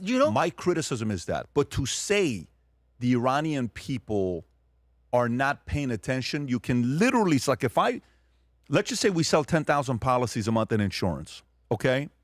And all of a sudden, I lose my license to sell in the state of California. And I go from 10,000 policies I'm selling a month to 2,000 policies I'm selling a month. And I start saying, no, California has nothing to do with our business. I just lost 80% of my business in California. This guy goes from getting 20, 30 million views for the videos he's uploading to all of a sudden get 2 to 3 million the day they shut down the internet. Mm-hmm. So, and it's not like it's not Iranians around the world. It's specifically targeting Iranians in Iran. Like, you know, when you watch Manoto Instagram at one point was the #1 Instagram account. was getting billions of views for news because Iranians were open, they could watch it, and it shut down. Is it 20 to 30%? Or is it a higher number? Let me tell you what happened. Just go back to And by the way, I want you to also think about some of these questions because I'm going to come to you as well. Go back to 5 years ago, 7 years ago. Look at his social media account. He was here back then for 42 years still. And then when he was posting something on Twitter, it had 40 likes, 40, 30, even 18 likes. And then after the killing of Mahsa Amini, something happened. The people in Iran, the people are desperate to find a way to come out of this problem they are living in, come out of hell. And then it was some false hope created in the media, the mainstream Iranian media, which are leftists and under control of Iranian reformists. Those mainstream media, Manoto started, the TV you mentioned, Manoto, started very good. Then Manoto turned to be just monarchists TV and it was bankrupted. And it was closed. Right now it's just But YouTube do you know TV. why, though? Do you know why, though? Because Why? Because he lost, the TV lost the support. When you are going full force for monarchy, the people are saying... No, I don't think so. I okay, don't think that's just- what it was. I don't think that's what it was. And let me explain my opinion. Again, keep in mind, Amir, feel free to push back and argue with me. This is the audience has to win, not us. Mm-hmm. The audience has to win, and we can disagree. You can even disagree with me and push back. My opinion was he ran out of money because his entire business model was predicated on He is Iran. who? Kayvon. Oh, His Kayvon entire Abbas. business I know model Kayvon was from- his entire business model was predicated based on if Iran opens, what happens to them? Manoto can become NBC, can become BBC of the Iranian community because they were crushing it. So he ran out of money. I think his entire business model was for Iran to be free, and the only person he saw that can potentially happen there is Reza Pahlavi. So let me give you a follow-up question, and again, you can go back and respond to everything I said as well. This is my challenge. One day I'm sitting here at the house, and I'm just sick and tired of Reza Pahlavi because I'm watching him, and I'm saying to him, if you don't want the job, step out of the way and let somebody else do it, right? It's very simple. You can't hold on to everything and say, oh my God, every time they scream my name, it feels so good, it feels so good, it feels so good. It's not how life works, okay? If you want to make history, be part of history, you got to carry the burden and play offense and not wait for a crisis to just take advantage of. You got to impose and you got to play offense. So I started asking everybody, who's his opposition? What's his competition? Who's pushing? Every day he knows he's number one. It's like how monarchy is. The oldest son always knows the job is yours. You don't have to do anything. It's like the only child syndrome. Hey, no matter what, the money's coming to me anyways. Who cares? I don't have any competition. I always tell people, never have one kid. Always have 3 kids. You have 1 kid, there's no competition. You have 3 kids, they will compete. If you can do 4, 5, 6, even more, better for you. Never have 1 kid. The only child walks around at mommy and daddy's business is theirs. That's my money. That's my jewelry. That's my watch. That's my this. No, it's not. So that's what was frustrating for me. So now my rebuttal to you is this. But hear me out. I'm going to ask you this question. In America, we have alternatives. J.D. Vance knows there's a guy that could have his job that's not J.D., and his name is Marco Rubio. Marco Rubio, yeah. Marco Rubio is not a lightweight. But both of them also know there's a guy named Newsom. Who is the alternative to Reza Pahlavi? If you're asking the media right now, they're saying it's just him. Nobody is there. That is the environment the mainstream Persian media created. And that is, if you are asking me, one of the reasons we have seen that bloodshed, that bloodbath all over the country right now, one of the reasons is Reza Pahlavi and the media. They gave false hope to the people. They told them President Trump is ready, is coming to help. And he told the people via media, he even went to Sean Hannity's show and said the security forces, IRGC and the police, they put down their guns. They are not going to shoot the people. They joined me. He said 50,000 IRGC forces. They signed my QR code and they are people, they are in your side. 50,000. Last night, He was on CNN. Who said that? He said that? Last night on Yeah. CNN, he said the number is 150,000. You have that, Rob? I'm looking. Keep speaking. We'll find it. And then this is wrong. When the people started this round of protest, the round of protest was started during the meeting between President Trump and Benjamin Netanyahu here in Florida, in Mar-a-Lago. Sure. The protest was started the night before because the people wanted to show Benjamin Netanyahu and President Trump that we are ready for change. And the people stayed in the street for 10 days. Where Reza Pahlavi was back then? Reza Pahlavi with his family, he was sitting at the beach having fun. He was not part of that movement. But then media started to tell the people, go out and call Heil King. Oh, Heil Hitler. No, sorry, Javid Shah. Isn't it Heil Hitler? Javid Hitler? Long live Hitler? And right now they are calling Heil King Javid Shah. What are you saying with that? This, That's the a ridiculous media, comment you just the made. media created. You're comparing the two together? It's yes. It's the Javid Shah is the Heil I mean, you Hitler. can't say that you lose credibility with me when you say It's- something like that. It's You're making a comparison of RP not as a, RP. I'm talking about this slogan they created, the media but created. that's an Iranian Javid translation. Long live the king is something that they say. These are two When separate. the I don't want to people confuse. are killing I in the understand. street, we cannot say just Javid Shah, just bring his picture up and say, tell They the can people. say whatever. The Iranian people can say whatever they want to say. You make some points that is credible arguments, and I want to stay on things that are credible. I don't want to do a propaganda thing here. Let's just we can agree to disagree with that part, but the point is No, but wait a minute. If he's saying go and protest, and I'm following your lead, so I'm meaning, leading you. No, I'm an Iranian. I'm a 22-year-old Iranian in the street, just like you were doing in '99 in Iran, right? How old were you in '99? 27 years ago. that was 20. Okay, you were 20 years old. 22, 23. Okay, yeah. 22 years old. I'm a 22-year-old guy in Iran. I'm watching his Instagram post. Hey, I need you guys tonight to go on the streets at 8 o'clock. Perfect. I'm going to go do it. All right. I go. My best friend dies. They kill him. My cousin dies. They kill him. I come home to my family. They're crying because I lost my cousin and I lost my best friend, with the hopes that this guy's going to close it. If I'm going in the streets and putting my life on the line and you don't close, that blood is on your hands. That part, I agree with. I asked you a question, Amir. You're a very smart guy, but you still haven't answered it. Who's the alternative to Reza Pahlavi? It shouldn't be one person. But give me one.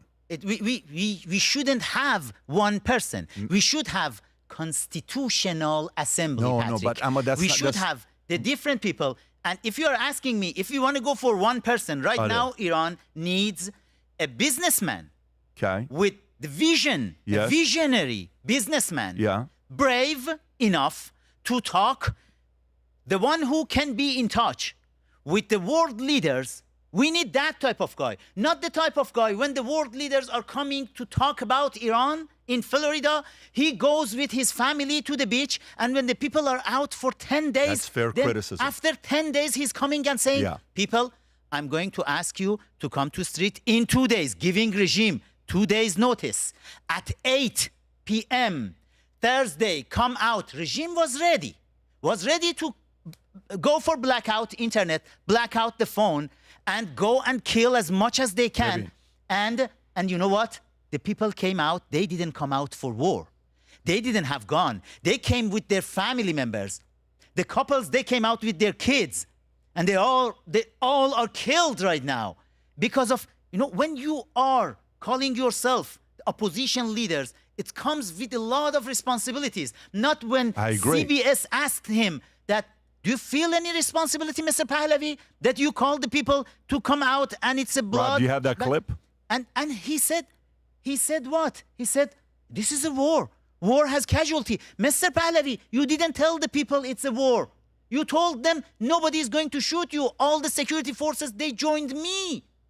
You said nothing will happen to you. President Trump is there ready to... And President Trump was not there ready. Yeah, he could wait for 3 weeks. Right now, President Trump is ready. Right now, Benjamin Netanyahu is ready. Reza Pahlavi, if he was a good leader, should wait 3 weeks. We didn't need to see 70,000 dead body in the street right now. Rob, in is this a Tehran. clip? I believe so. Go for it. Government. Last summer, July, you announced that more than 50,000 officials from the military, from the Iranian government, had submitted to a Google form. That Can you said raise the audio, that guys? They wanted to defect from the current regime. Did you verify those numbers? Do those names? Is the number still 50,000?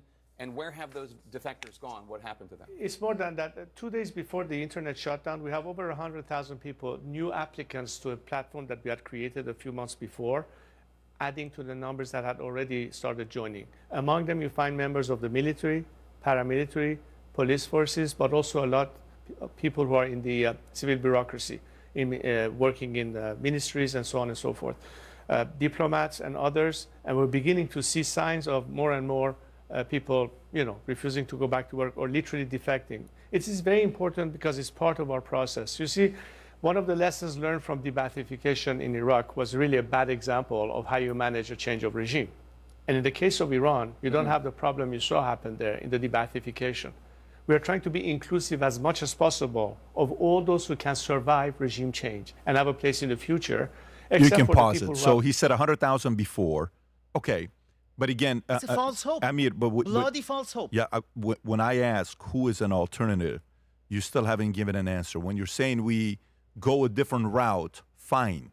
But if there was somebody in the streets that they can't go to, somebody would rise up. Nothing like that has happened. I'm going to come back to Dr. Kangarlu. Where are you at with this? What do you think can happen if U.S. attacks Iran? What role does Reza Pahlavi play?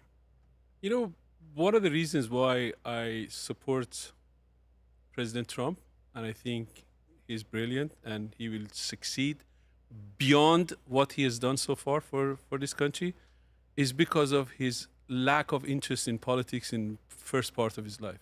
He independently established himself as a very successful businessman in the most difficult real estate market in the world, New York real estate market. And then, after he really achieved every landmark that he wanted to achieve in that industry, he decided that, he has better thoughts for America and he has better ideas of how to run this country. And he came into politics and he apparently, so far, he's been more successful than he's been in the real estate business in New York. So for the same reason that you're criticizing Crown Prince Reza Pahlavi, I support him. Because of his lack of interest in becoming a ruler, I'm afraid of people who desperately want to become a ruler.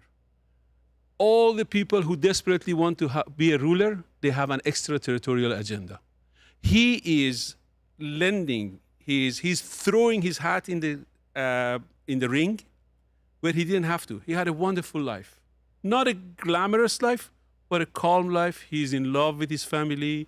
He has spent 2/3 of his life under democracy in this country. He's the most democratic leader in anywhere in the Western, in the Muslim world. He, like I said, the fact that he wasn't interested and he was saying that I'm not interested, first of all, I think the reason why he was saying that was because he really didn't have any indication that he had a popular support. But as soon as he saw that the nation has elected him and selected him as the sole leader who has legitimacy to run the country after Islamic Republic, he started showing interest. Why should I say I'm interested in leading the people in the country? There are a lot of leaders, you keep asking the question of, if not him, who? There are a lot of self-proclaimed leaders in the opposition who cannot gather 100 people in a square in Tehran. He has been able, at least in the last 3 months, he's been able to bring hundreds of thousands of people. Is it okay to bring them and they get killed? Well, that's the story of revolutions. Revolutions are not done by intellectual and philosophizing the issue.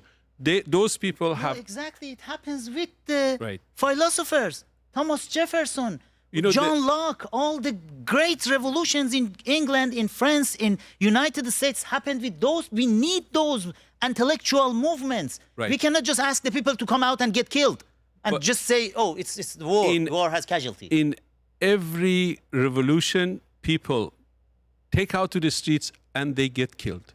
You cannot blame the leader of the revolution. Look at other revolutions, the so-called Great Revolution. Was he the leader of the revolution? Sorry, I'm interrupting you.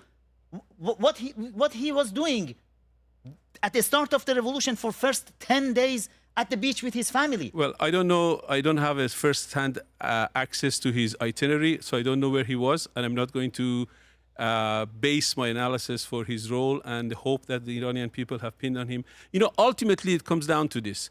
He had an interview with the editor-in-chief of Economist, Zani Belos, and she asked him the following question. Since your father, this is literally what she asked, since your father was a despot and a dictator, how do you expect the Iranian people to follow you? And this was his answer. He said, I don't expect them to follow me, but they follow me. I think this is a brilliant answer to what is happening. Iranian people looked at the spectrum of the self-proclaimed leaders. They looked at all of them, Mir Hossein Mousavi, Karoubi, Khatami, and all the reformists. They looked at him too. He has something that none of them have. He has a track record of his parents. His parents built Iran in 50 years like a country like today's China. In the last 15 years of Mohammad Reza Pahlavi, we had, our economy was the Chinas of today and South Koreas of today. We had a double-digit economic growth for... That's factual. That's not just fact. a hypothetical. The Absolute history fact. is factual. Undeniable. That the father did this. Undeniable. The question is, when the average person says, what has he built the last 48 years? Oh my Nothing. God. It's a very long story what he has built. Try to do it in a shorter version. one. Though. Okay. Okay. Just one. Please. Yeah. Three girls, beautiful. Everybody will love them, the family, but he didn't create anything else. He had achieved in Iranian opposition something that no other leader of opposition has achieved. I'll give you one example in which I was personally involved. Please. 10 years ago, he came to me and he said, Dr. Kangarlu, I want to build a scientific organization that comes up with plans for the future of Iran when Iran is liberated from these mullahs. Can you gather, Iranian scientists and, build something like a cabinet, not for political reasons, but for coming up with projects of how to run the ministry, how to Iranian Ministry of Health and Agriculture and Environment and so on and so forth. And, we built this project called Qoghnus, or the Phoenix Project of Iran. During that time, I was talking to the Crown Prince on daily basis, long conversations. He was asking me questions about every single, we built the Phoenix Project of Iran with 14 different divisions, each division with the best Iranians, experts in that field. And he will come to me and, we had meetings among ourselves, among the members of the Phoenix Project. And at the end of the week, I called the Crown Prince and give him a report of, the discussion that was going on in this.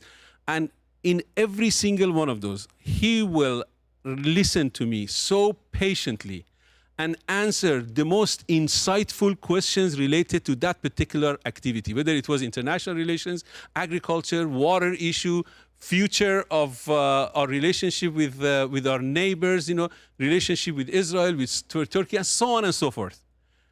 During a very intimate relationship that I had with him intellectually and politically and socially, I should say, I came to know him beyond, I think, his performance was beyond my imagination. The questions he asked, how calmly he listened to me. So many times, my position was completely different, 180 degrees different from him. And he, sometimes he took my position back and sometimes he pushed back on an equal basis. He convinced me during that experience that he is the most democratic leader, or actually the most democratic individual I've ever interacted with. So Qoghnus was very successful. We declared the existence of Qoghnus in a press conference in Georgetown University in February of 2018, and he was present. He was sitting in the front row, and these scientists were presenting their projects, the project whom he asked us to come up with. They were presenting these projects all in technical terms. For 8 hours, he sat down and listened to every single conversation and every single lecture patiently, and he asked the most insightful questions. 6 months later, we had our first conference for Qoghnus in Toronto, Canada, and we had our first conference where, once again, these people were presenting very fancy, highly technical, highly boring issues about the future of Iran. Once again, he was sitting in the front row along with his wife and listened to I never saw him yawning or losing interest or showing some disinterest in anything that it was. That experience showed me that this man is the most qualified individual to run the country after the Iranian regime falls. Amir, what do you say to Do that? you want me to just give you the last chapter of Qurnuss when his team backstabbed you and put Qurnuss in bed? Because he has the worst team infiltrated by the regime of Iran around him. And right now, all the wise and brilliant guys like you are hated by his team, and he is following just the order of those couple of people who have a close tie to IRGC, close tie to the regime institutions, and he's listening to them. The experience you had with him 10 years ago, I had with him 20 years ago, exactly the same experience. But that is the problem. When it comes to the result, to continuation is a good thing to do, then he's lost somewhere. The last person coming to him and talking to him is the ones he says, oh, wow, you are right. Then he's just jumping and leaving all the friends there. And you are saying he's democratic. Just look at he wrote a document called Munich document. After the 12 days war. Have you seen that document? Mm-hmm. In the page 4 of that document, Patrick, Reza Pahlavi's team, they wrote that for him, specifically Saeed Qasemi-Nejad and Amir Hossein Etemadi. I'm naming these two because these are the right and left hand of him, both of them from the Office of Consolidating Unity between Seminary and Universities, whatever in Iran, the same organization which attacked American embassy in Iran and took hostage the American diplomats. These people are from the same organization. These are the right and left top advisor of Reza Pahlavi right now. And they wrote in Munich document 6 months ago, Reza Pahlavi is the leader of our movement, our revolution for now, and he is the head of our transitional government. Reza Pahlavi is the head of, we have executive branch, judiciary branch, and legislative branch. They have 3 branches in this document, and they're saying the head of all of these branches is Reza Pahlavi himself. He is picking all the members of legislative branch, all the members of parliament. He is picking them, all the cabinet members. He is picking them. He is the head of judiciary.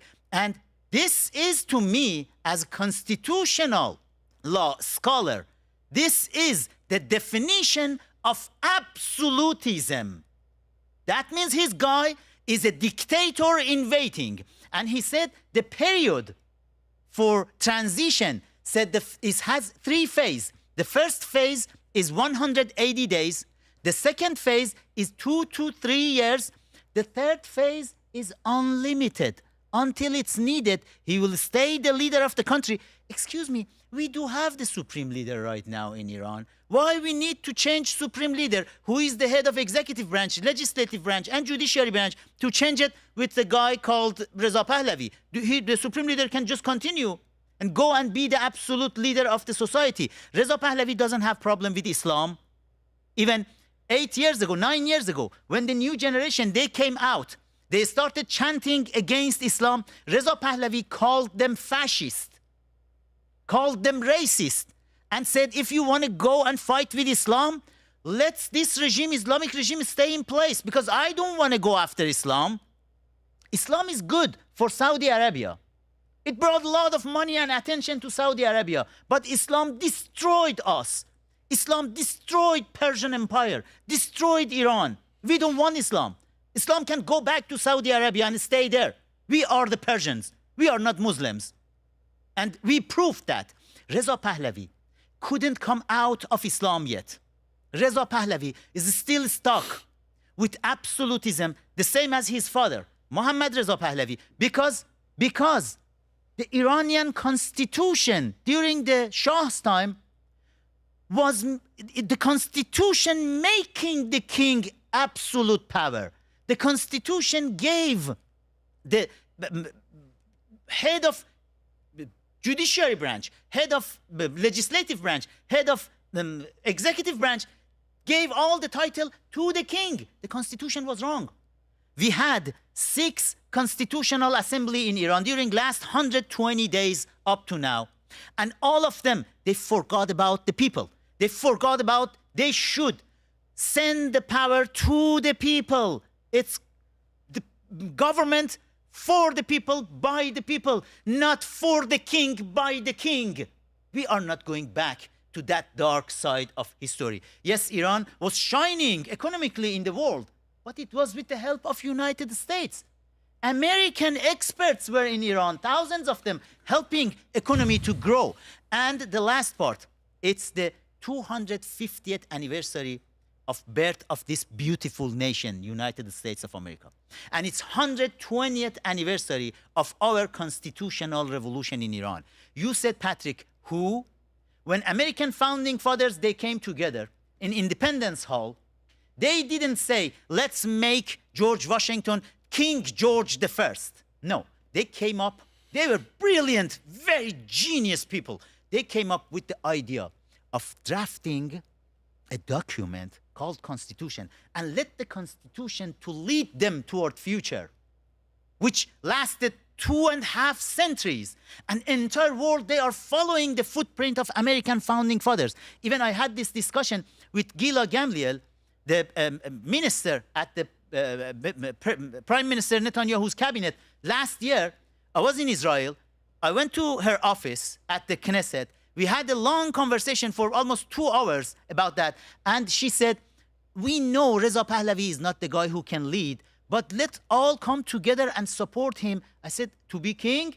She said, no, he doesn't want to be king. I said, look at him. He's going, pounding the chest, saying, King Reza Pahlavi, and all his followers doing that. His wife is doing that. No. And I said, Gila, when Israelis founding fathers came together after the World War II to create Israel, why they didn't go? Because your history is about the kingdom of Israel.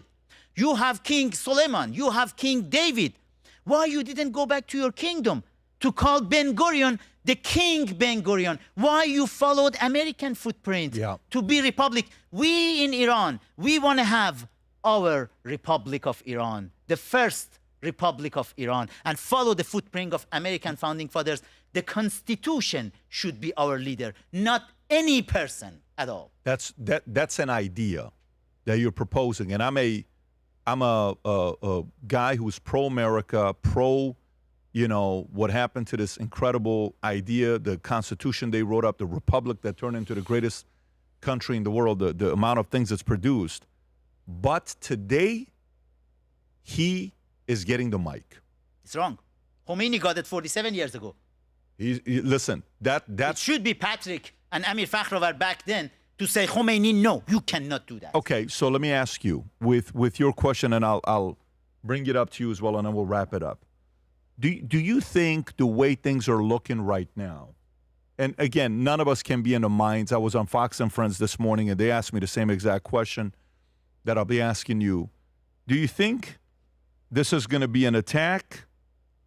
Then let the Iranian people figure it out? Do you think it's going to be like Qasem Soleimani, let's kill a couple people, make a statement, don't talk about America like this ever again? Do you think U.S. and the president are already thinking about attack with an outcome to have somebody go back to Iran and bring safety? What do you think it's going to happen? Well, let me address some of the questions that Amir raised about Qornus. When His Royal Highness asked me to build Qornus, I did, and it was very successful. It was supposed to be a a scientific organization, but I had a very large dimension of political activity in my life, along with a full-time job at Columbia and all of that. And after Qornus was established and it was on its own devices, Then I asked His Royal Highness permission to basically step out and continue my life as before that. And he insisted that I should stay with the position. And I said, there are people in Ghorlus, in Phoenix Project, who are highly qualified, and I'm sure that they can run the project. If not as good as me, can even run it better. And I handed Ghorlus to the people who I used to work with for a whole year, and that's that. So there was really no dispute between me and him. He really asked me to stay on the job, but I didn't have time, as well as the fact that I was more politically active than it justified to be head of a scientific organization. And Ghorlus continued its life, years after I left, and then eventually it dissolved into another organization that His Royal Highness has built, and it's now helping him. Is really one of the tools in his hand for building all these projects for the future of Iran and all the activities that he's really running. As far as his unique qualifications is concerned, I know that historically human beings are driven either by religious fervor or by nationalistic fervors, not by intellectual fervors. Intellectual fervors and intellectual motivations are only for intellectuals. Intellectuals, Amir said that intellectuals during the Enlightenment they were qualified to run the whole Jefferson, show. John Locke. But they don't run a revolution. Intellectuals write and talk. They don't take guns. Guns are taken by the people who actually have those two motivations, either religion or nationalism. So when Iran was nationalistic during Pahlavis, the antidote to nationalism of Pahlavi was a religious government that came to power. Now the antidote to a religious government of the Islamic Republic is nationalism. And nationalism and Iranian nationalism is exclusively and solely is represented by His Royal Highness Crown Prince Reza Pahlavi. No one else is even in the horizon compared to him, not according to me, according to the people who are prepared to pay with their lives to shout his name and bring him back to power. They didn't know they are going to get killed. They just came to street. They thought it's done.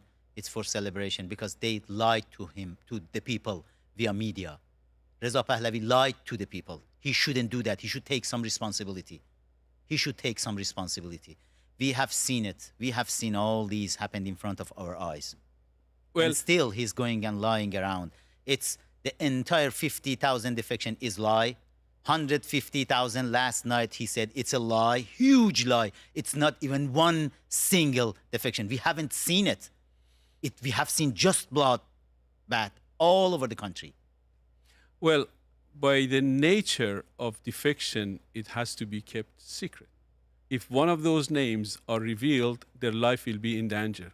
They will not survive the next following 24 hours. Could they turn their guns against their colleagues who have been killing the people in the street? We haven't seen anything.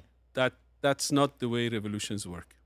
Revolutions work exactly how this revolution is happening. His leadership in the revolution has been established beyond any shadow of doubt. Which leadership? By hundreds of, for the first time, Iranians have been protesting for the last 47 years, but nothing compared to the dimensions of this last 3 weeks.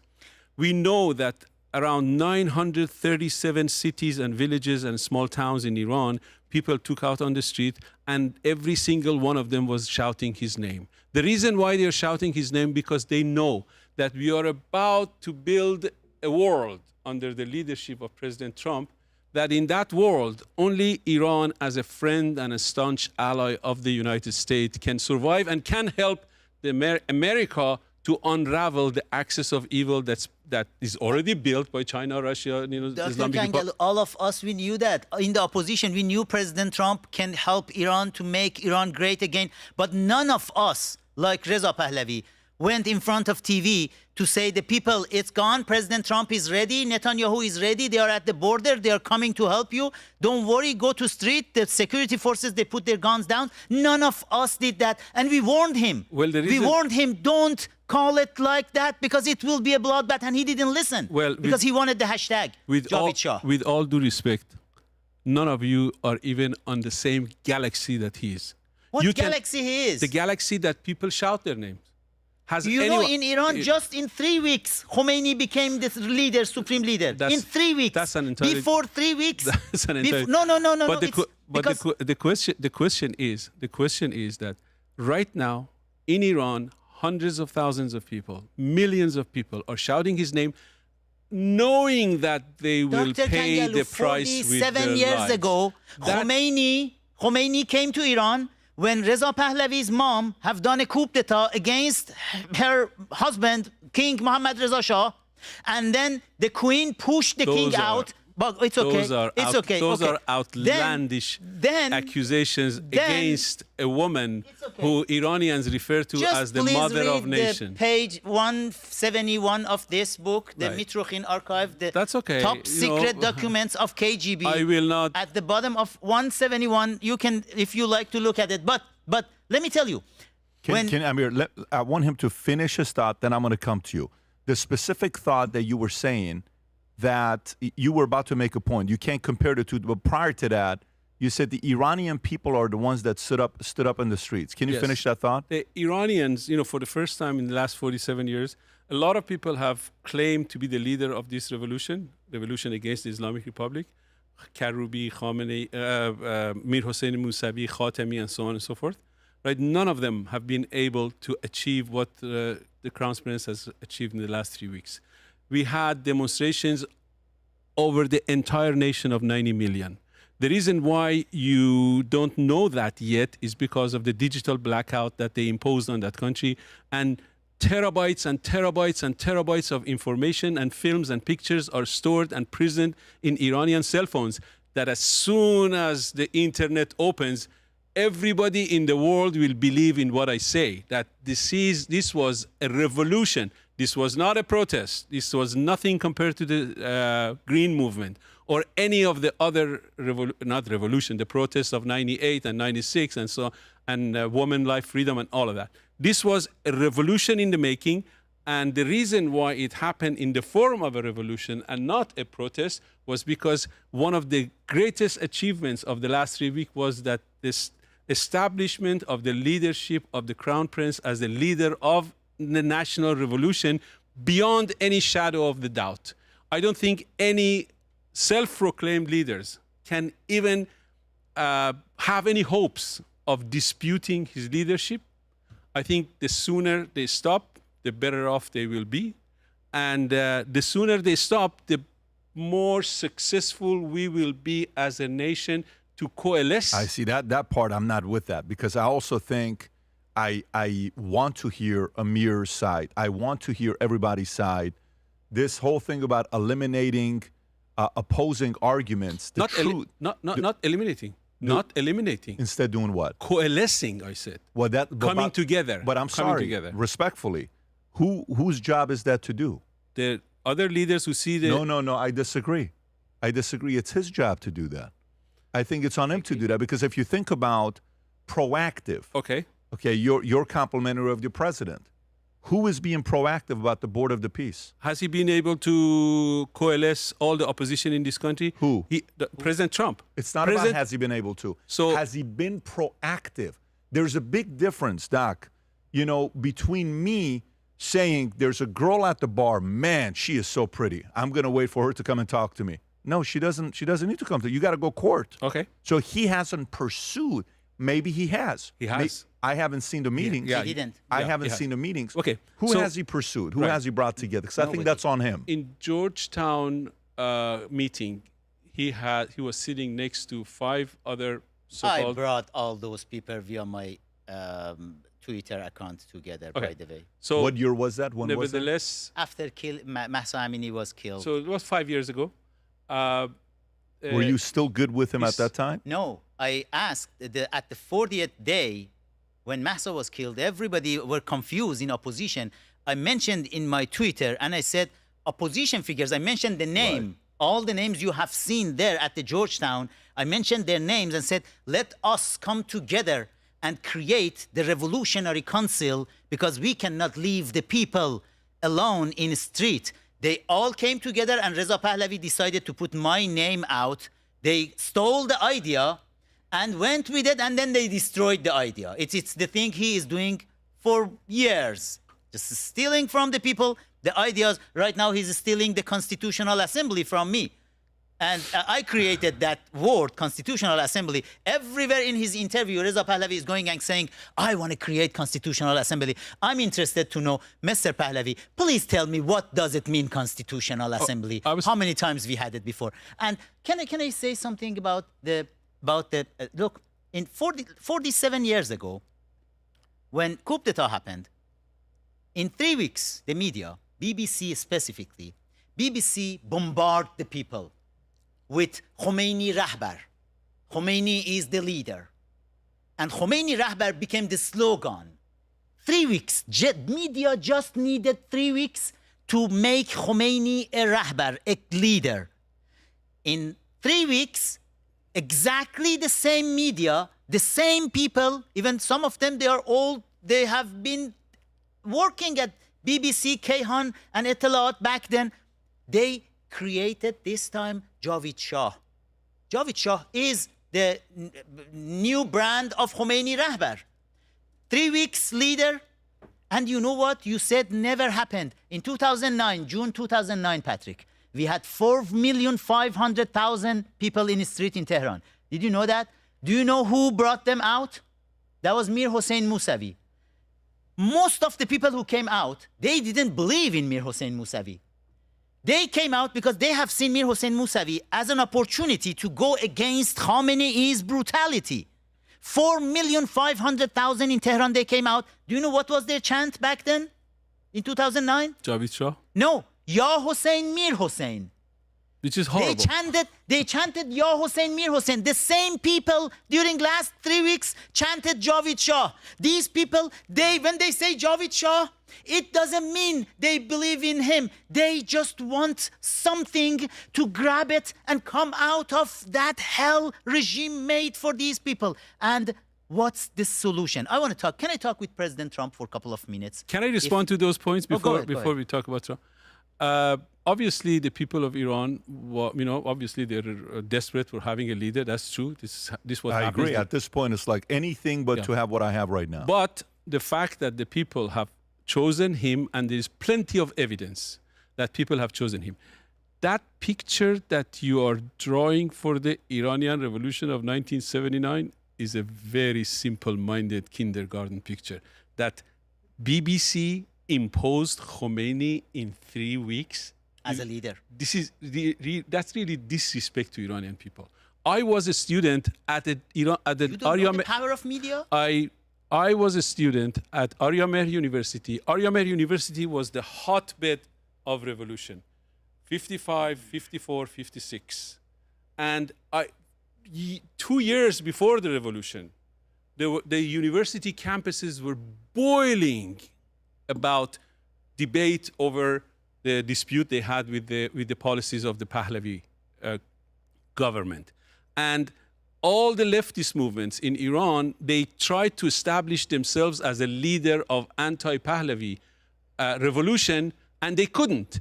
And Khomeini basically came along, and they all went under Khomeini's leadership because they couldn't find enough popular mandate in order to claim themselves as the leader of revolution, right? This is how it happened.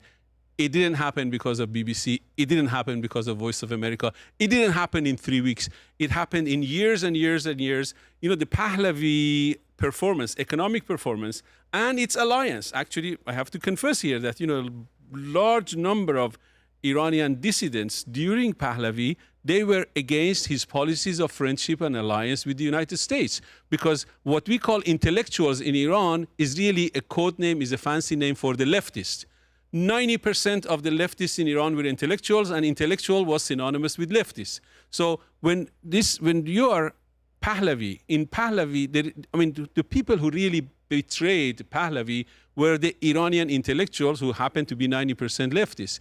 In any country, a government can be stable and find itself having a mandate through multiple mechanisms. The government can survive either by being popular, or having brilliant economic performance, or if they don't have any of those, having a means of suppression. These are the only three ways that the governments can survive. The government of America is popular. The government of China has brilliant economic performance.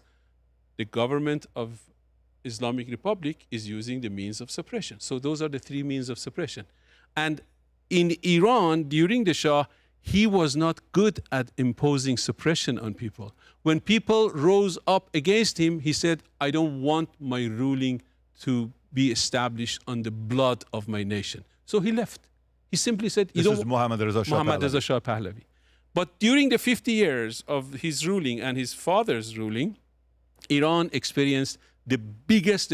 Iran went from today's Afghanistan to the 5th military in the world, to the China's economy of today, and to basically the superpower, a local superpower and regional superpower in the Middle East. There is no disputing that. You can say whatever you want about Pahlavi, but unfortunately, the intellectuals who allied with Ayatollah Khomeini to launch the revolution, these intellectuals, they thought that, they become parts of the new political apparatus of the Islamic regime. But Khomeini, within a year, within a very short time, he kicked all of his coalition forces of the leftists out of the government and started to slaughtering them in the pursuing 10 years after the war with Iraq started. So the intellectuals who were hoping to become part of the government after the downfall of the Shah, they suddenly became a dissident in the government they helped establish. So the dissidents of Pahlavi became the dissidents of Islamic Republic.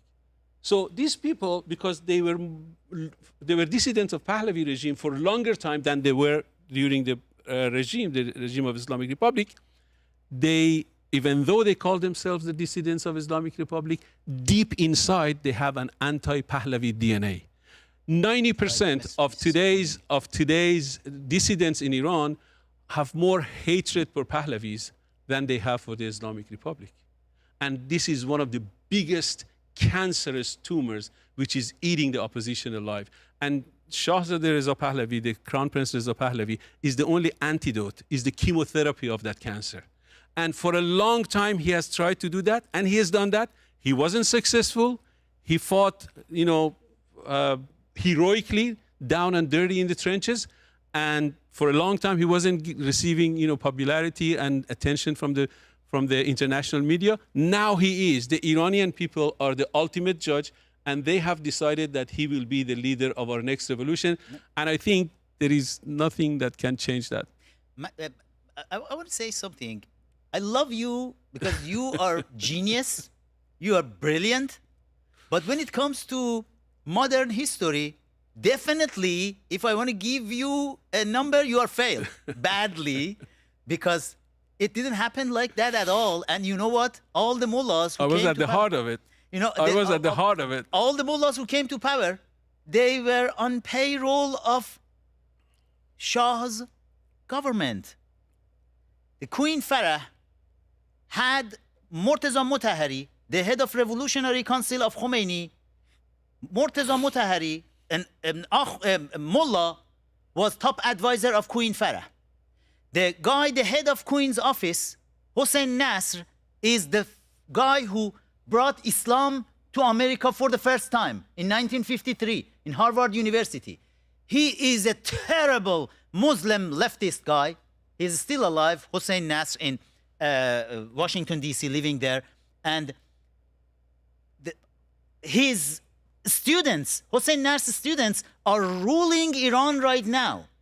All the mullahs in power, they were on payroll. Khomeini himself was on payroll of Savak, monthly $6,000. One of the top leadership of Savak revealed that just lately, that Khomeini was on payroll of Savak until the last summer. When they cut it, that money, then Khomeini decided to go to Paris and start the so-called revolution. And you know what? The history is very complicated, but I want to come back to something positive. I want to say something. Positive. I want to say something about my grade in history. Oh, just come on. With me, with constitutional law, with the modern history of Iran, you are failed. Let me Doctor, tell. Okay. I love you. I love you with the brilliant let me tell mind. you. Let me tell you that there are in every revolution, if you think that because of Hossein Nas or Ehsan Naraghi or Manucher Fardid or Russia. Motahari, or because they were in, within the Iranian government, within the Shah's government, that disqualifies Shah from being a nationalistic leader. It was a coup d'etat. No. By Queen, the Cinderella, Russian Cinderella of Iran, Okay. Queen Farah Diba, she have done a coup d'etat against her husband. I don't want to go there. Let's Okay. don't go All there. right. So, but let me tell you. Let me But come to the positive point. I wanted to say something let him finish his positive. point, and we'll finish up let on me the tell you positive. that. Let him finish. That was Even- me. I'm going to come to you. Go Okay. ahead. Even the Islamic government, the biggest opponents of Islamic Republic that brought it to the brink of collapse were some of the founding members and friends of the Ayatollah Khomeini, like Montazeri, Okay. Karoubi, Okay. and Mir Hossein Musavi. Just because All these working for Queen's office before the... in the Russian Revolution, one of the people who brought Russian Revolution to the verge of collapse was Leon Trotsky, one of the founding and the best theoretician killed him with the of the axe. Communist Party, right? So the fact that these people have been supporters of the regime and even a member of the elite and the founding members of the society, it doesn't mean that they have completely lost their qualification for putting themselves out there as a leader of opposition.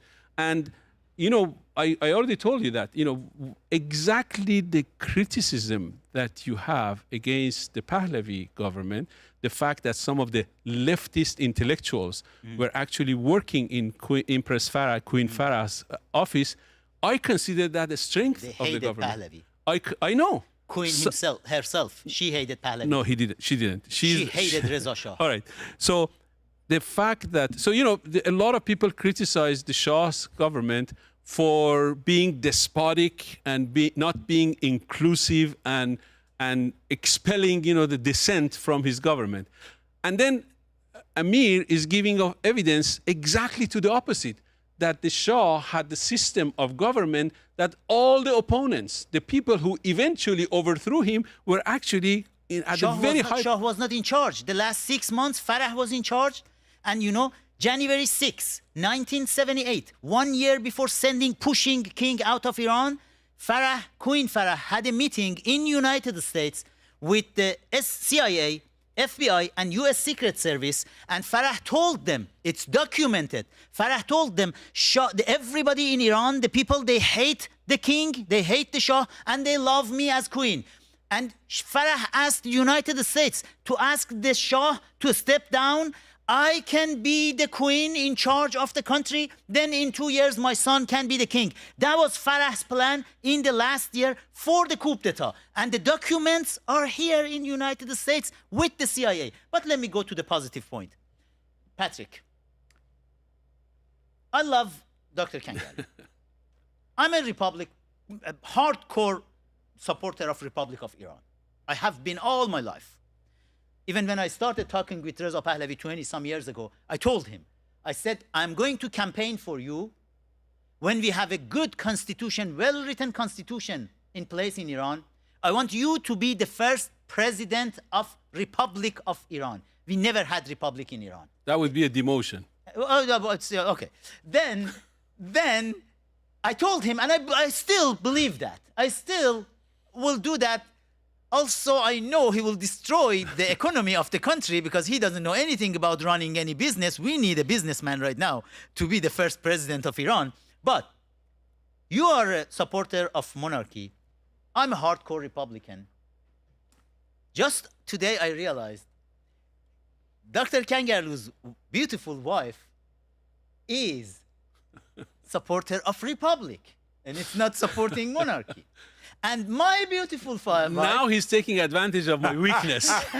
My beautiful wife, Dr. Sanaz Alasti, she is hardcore monarchist. It's in our family right now, Republican and monarchy. We are not enemy of each other. Reza Pahlavi is not a good leader because he could bring us together.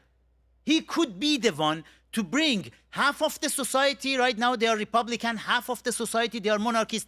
If he was a good leader, Instead of going out and saying, just go and say King Reza Pahlavi, Javid Shah, and just push his minions to go there and just bring up his photo and going to all interviews and saying, the people called me, the people called my name, like a kid. He's going around and say, the people chanted my name. No, it's not a good leader. He could go and say, all the Republicans, all the monarchists, please come together. We are like a family.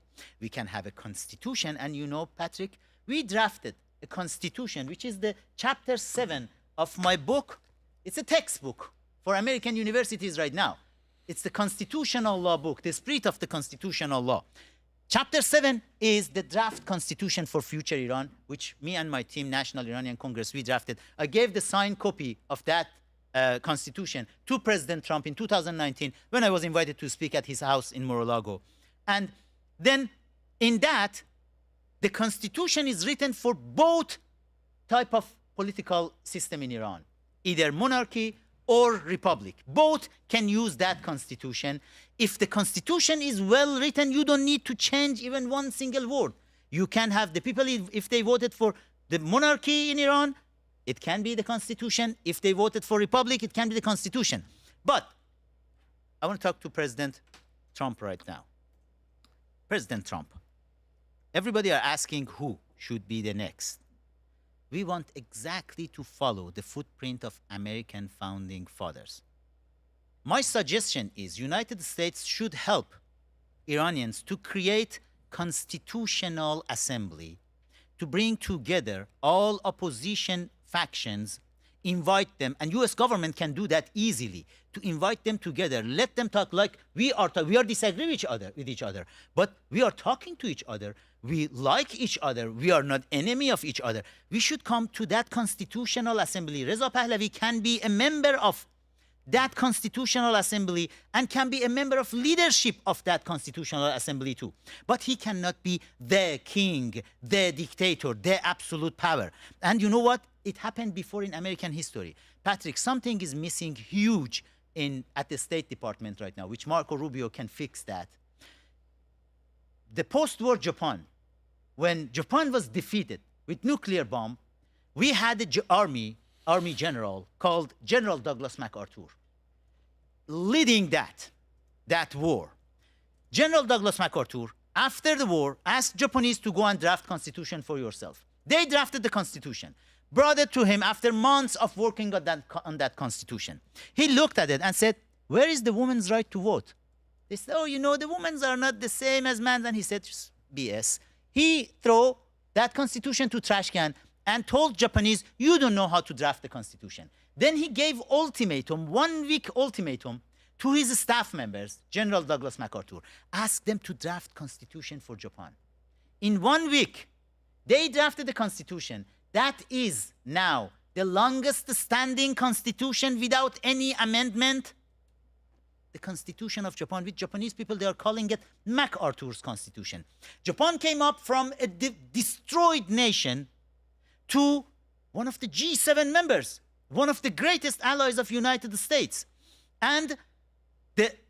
But the failing experience happened in Iraq and Afghanistan. What happened? Army have done a great job in Afghanistan to destroy the terrorist group from power, the Taliban, Al-Qaeda, and in Iraq, the dictator Saddam Hussein was out. Then army transferred the power to State Department, and some foreign service officers at the State Department were idiot enough to go and sign the contract with Harvard Law School, and a guy called Noah Feldman, he's a professor, constitutional law professor at Harvard Law School, but he's dumb. He decided, he led the team to draft constitution for Iraq, and he went to use help of Iranian regime. They did the same for Afghanistan too. And do you know what came out of it? They called Islam as official religion in the constitution of Afghanistan and Iraq after war. If he is a constitutional law professor from Harvard Law School, he should know in a well-written constitution, we cannot have official religion. We should not have it. He failed that. And because of that, the nation of Iraq and Afghanistan failed. Right now, State Department should create an office. They don't need, when a change is happening, right now Lebanon needs the new constitution. Syria needs the new constitution. For Gaza, they need a constitution. For Iran, soon they need a new constitution. It should be an office to oversee the constitution drafting process around the world. If they want to be friends with the United States, they should follow that path. State Department should have that office to make sure the next constitution for these new nations are coming up is not full of ideology. And please, President Trump, support constitutional assembly for Iranian opposition. And please don't go to meet Reza Pahlavi or any other person who claims self-proclaim himself or herself as leader. It should be a constitutional assembly, and then if American government, the President Trump's government, and Israeli government, Benjamin Netanyahu's government, if they support that constitutional assembly, that's the done deal. Have they met yet? Has President met with Reza Pahlavi yet? No, and he doesn't want to meet him. How do you know that? He said that. He said, let's see the people in Iran, what they are going for. Reza Pahlavi have been in Washington, D.C. for the last 47 years. If President Trump wanted to meet him, it should happen up to now. But President Trump is smart enough. You know what? For the last 250 years of history of this country, United States never created a kingdom and never supported the absolute king. Never did that. United States is all about constitutional republic. Even for Japan, when they drafted the constitution, But to me, I don't want to get sidetracked, and we got to wrap up.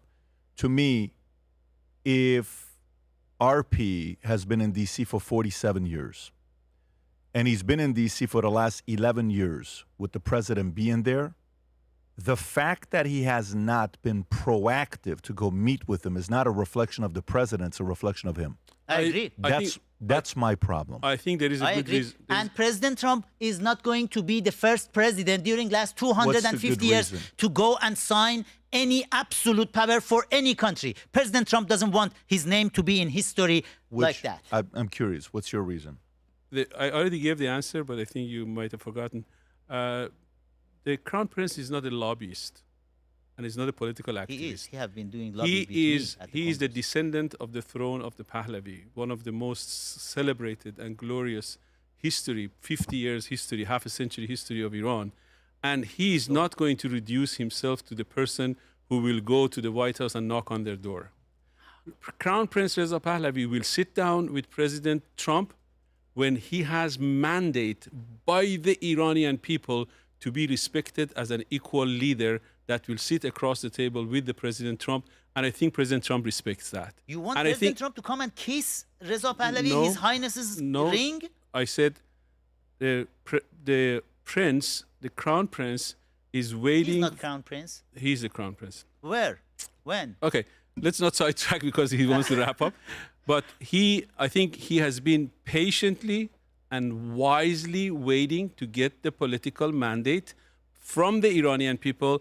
And the last 3 weeks, Iranian people, by paying with their blood, they gave him the mandate that he is an undisputed leader of Iran's revolution for national revolution. And I think now you will see the kind of activity from Crown Prince that you have never seen before. And I didn't expect to see that before because, to be quite honest with you, the Iranian people had not given him the kind of mandate that they have given him in the last 3 weeks. Now, it's a new ball game in Iranian politics and Iranian opposition. Fortunately, America is coming to conclude the relationship with the Islamic Republic. President Trump is going to wrap it up the way you are trying to wrap up this show. And I think after whatever is that he is going to do in the ensuing weeks with Abraham Lincoln in the region, I think you will see a crown prince that is highly qualified, highly vocal. So going back to constitutional monarchy. Yes, we're going to go back to the constitutional monarchy. I'm trying to see what he's saying. Yes, never been in absolutely. You're saying constitutional monarchy. Iran's going to go back to a constitutional monarchy. We are going to have a country after the Islamic Republic that the executive branch, the judicial branch, and legislative branch are completely independent of the institution of monarchy. And you Have think you that, had before? Mon- Any time? Well, I mean, we're constantly life. We is never had such a thing. Yeah. King was in do power. you think the Like- president would support that? Absolutely, we will support that. It's not. There is no opposition leader in the horizon who will serve the mandate of President Trump in the Middle East better than Crown Prince Reza Pahlavi. Better than Constitutional Assembly for Iran. The Well, let me seventh say this to you, Constitutional to wrap up and finish it up. I was just looking at the comments and I was looking at the polls.